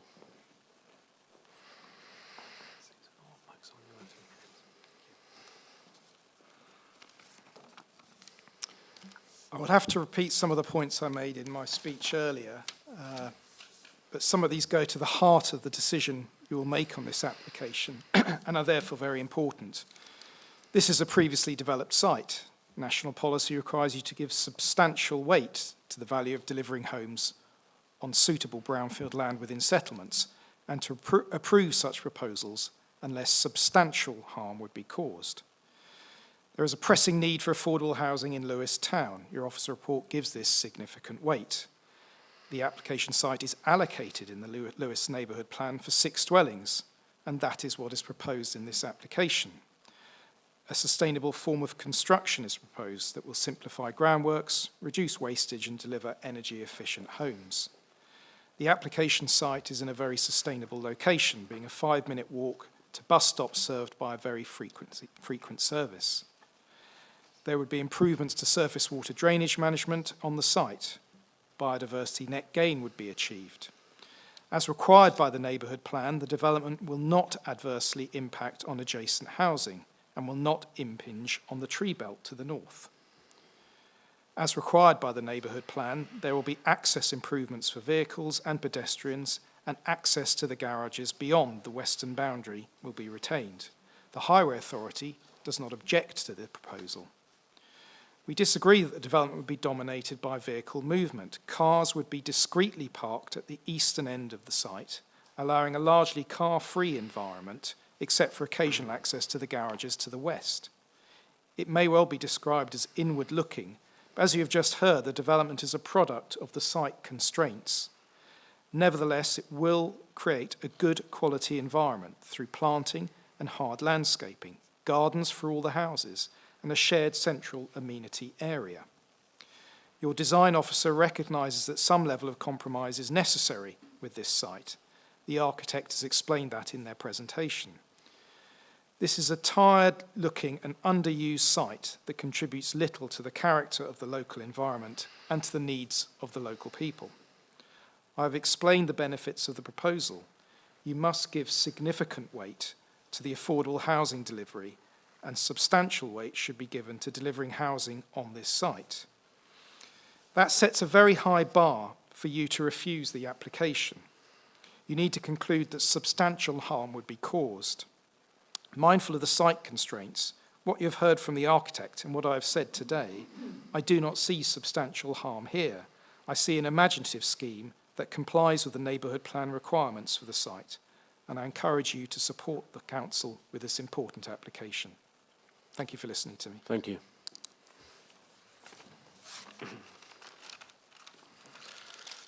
Members, you've heard the members of the public, you've heard our officer and their presentation, and the recommendation is now in front of you. Sorry. I was going to ask members for their comments, please, or... Sorry, Paul. Well, I was enthusiastic about the last application for 2 houses, and this offers 6. And I appreciate it's a more challenging site and situation, but I think the gain is significant. And the harms that are, or the problems that are listed in that slide that we've just been looking at, things like visual surveillance, lack of surveillance or visual cues from Queen's Road. I mean, I don't think any development there is going to overcome that. It's going to be a secluded site down a narrow road from Queen's Road.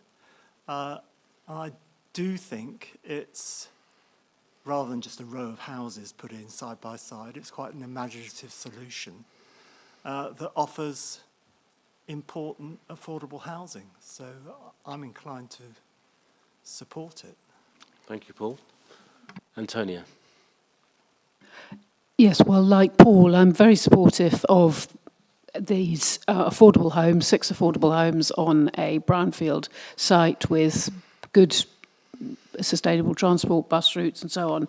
But the problem seems to come down to lack of surveillance, officers say, whereas the applicants' representatives are saying it is well overlooked. So are we saying that this layout would create a crime hotspot on as you walk in past the side of the dwellings, which is not well overlooked? Is that what the problem is? And if so, could a changed orientation, which perhaps might take you down to only 5 dwellings, would that solve the problem?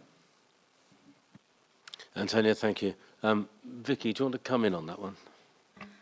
Yeah, thank you.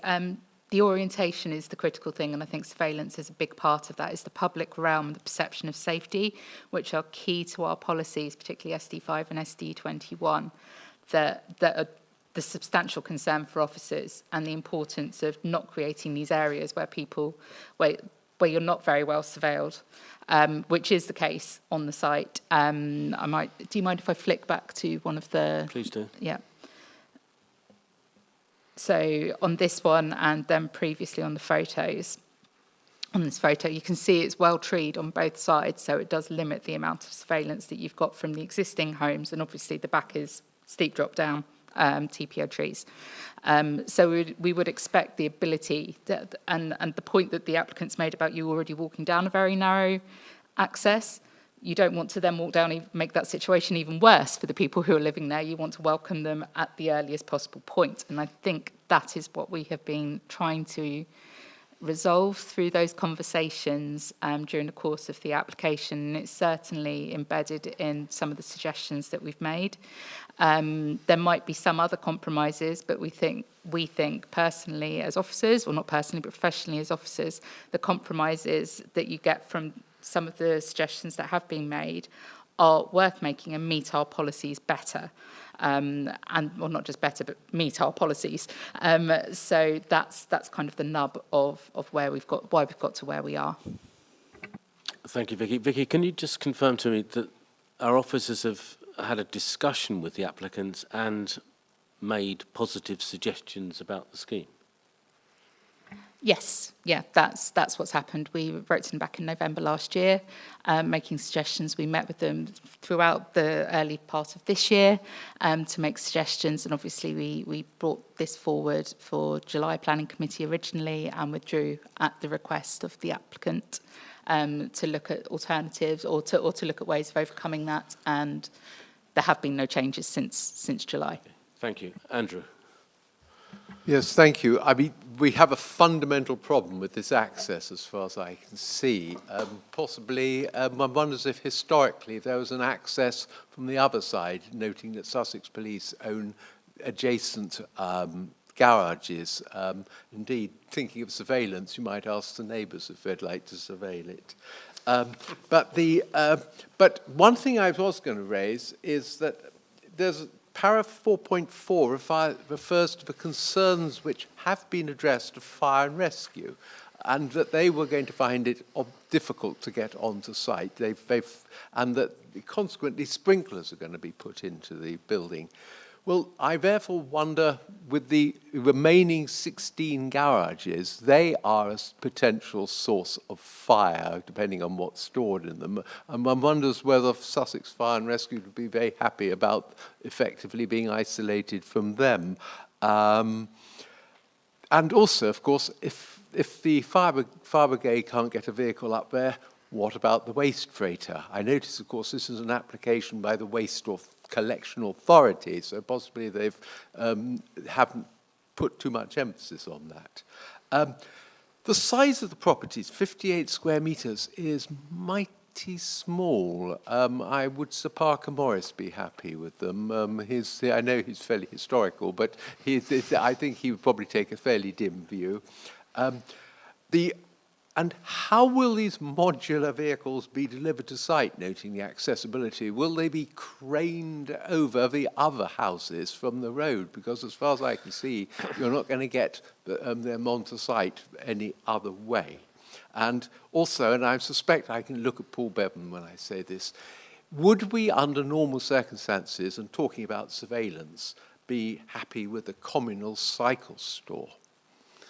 Rather than enabling people who have bicycles worth several £1,000s to keep them under their own lock and key, rather than in some communal area. Thank you, Andrew. Is there anything that you'd like to come back on? Yeah, I can comment on just a couple of points. In terms of the fire and rescue, yes, if there's sprinklers that addresses the residential concerns, they haven't commented on the access to the garage, so I can't provide an answer to that. Waste bin collection, the length of the existing access is just on the brink. If the bin, there's a bin collection point proposed just here. And if the bins are there, that is, I believe, just at the point that the bin collection people will walk down and collect them from. So waste vehicles shouldn't need to access the site. The modules being delivered, we've obviously, if in the event that an application were approved, construction management plan would be installed. That is largely the applicant's risk to take, I think. Thank you, Vicky. Antonia, sorry. Yeah, just very quickly on cycle storage. I mean, you can deal with the problem of secure cycle storage with cycle hangers to which registered users have a key. So expensive cycles can be stored there, and everybody knows the limited number of registered users that have a key to get into the cycle hanger. So that's something that can be dealt with. Thank you, Antonia. Alan.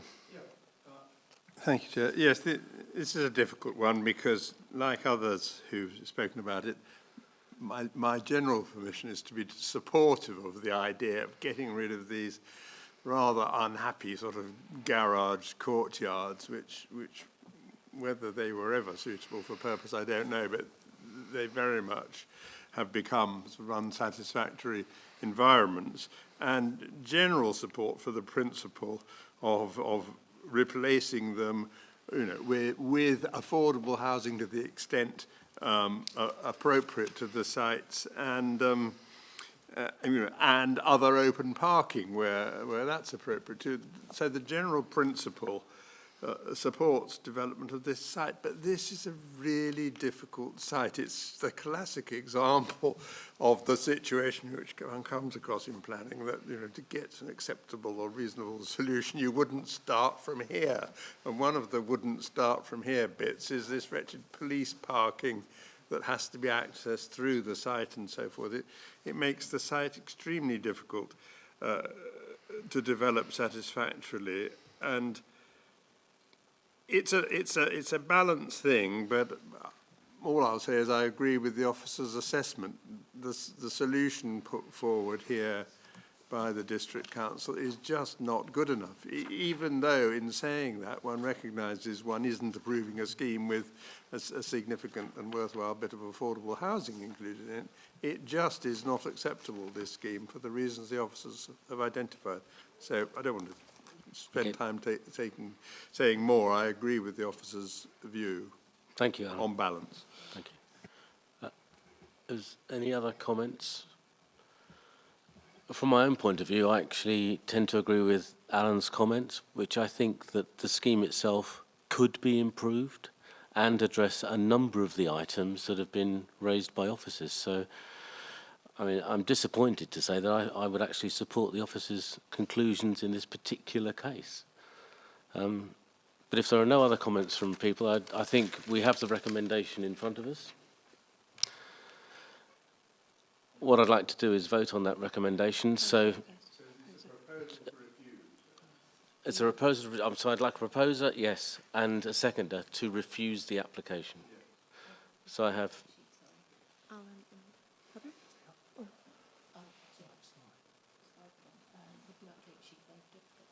Oh yeah, we'll come to that. So may we have, this is including the comments made on the update sheet and the precise words being delegated to the Director of Planning and the Chair of the Planning, etc., to make sure that's absolutely right. So may we have a show of hands then to support our officers to refuse the application?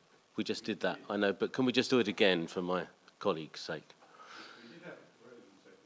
We've got a proposer and seconder. I'd just like to go for the application now, for the refusal. And for against the refusal, supporting it, 1. Sorry, I'm for it. Thank you very much, everybody. And thank you for such a long day. We can now close the meeting, I think.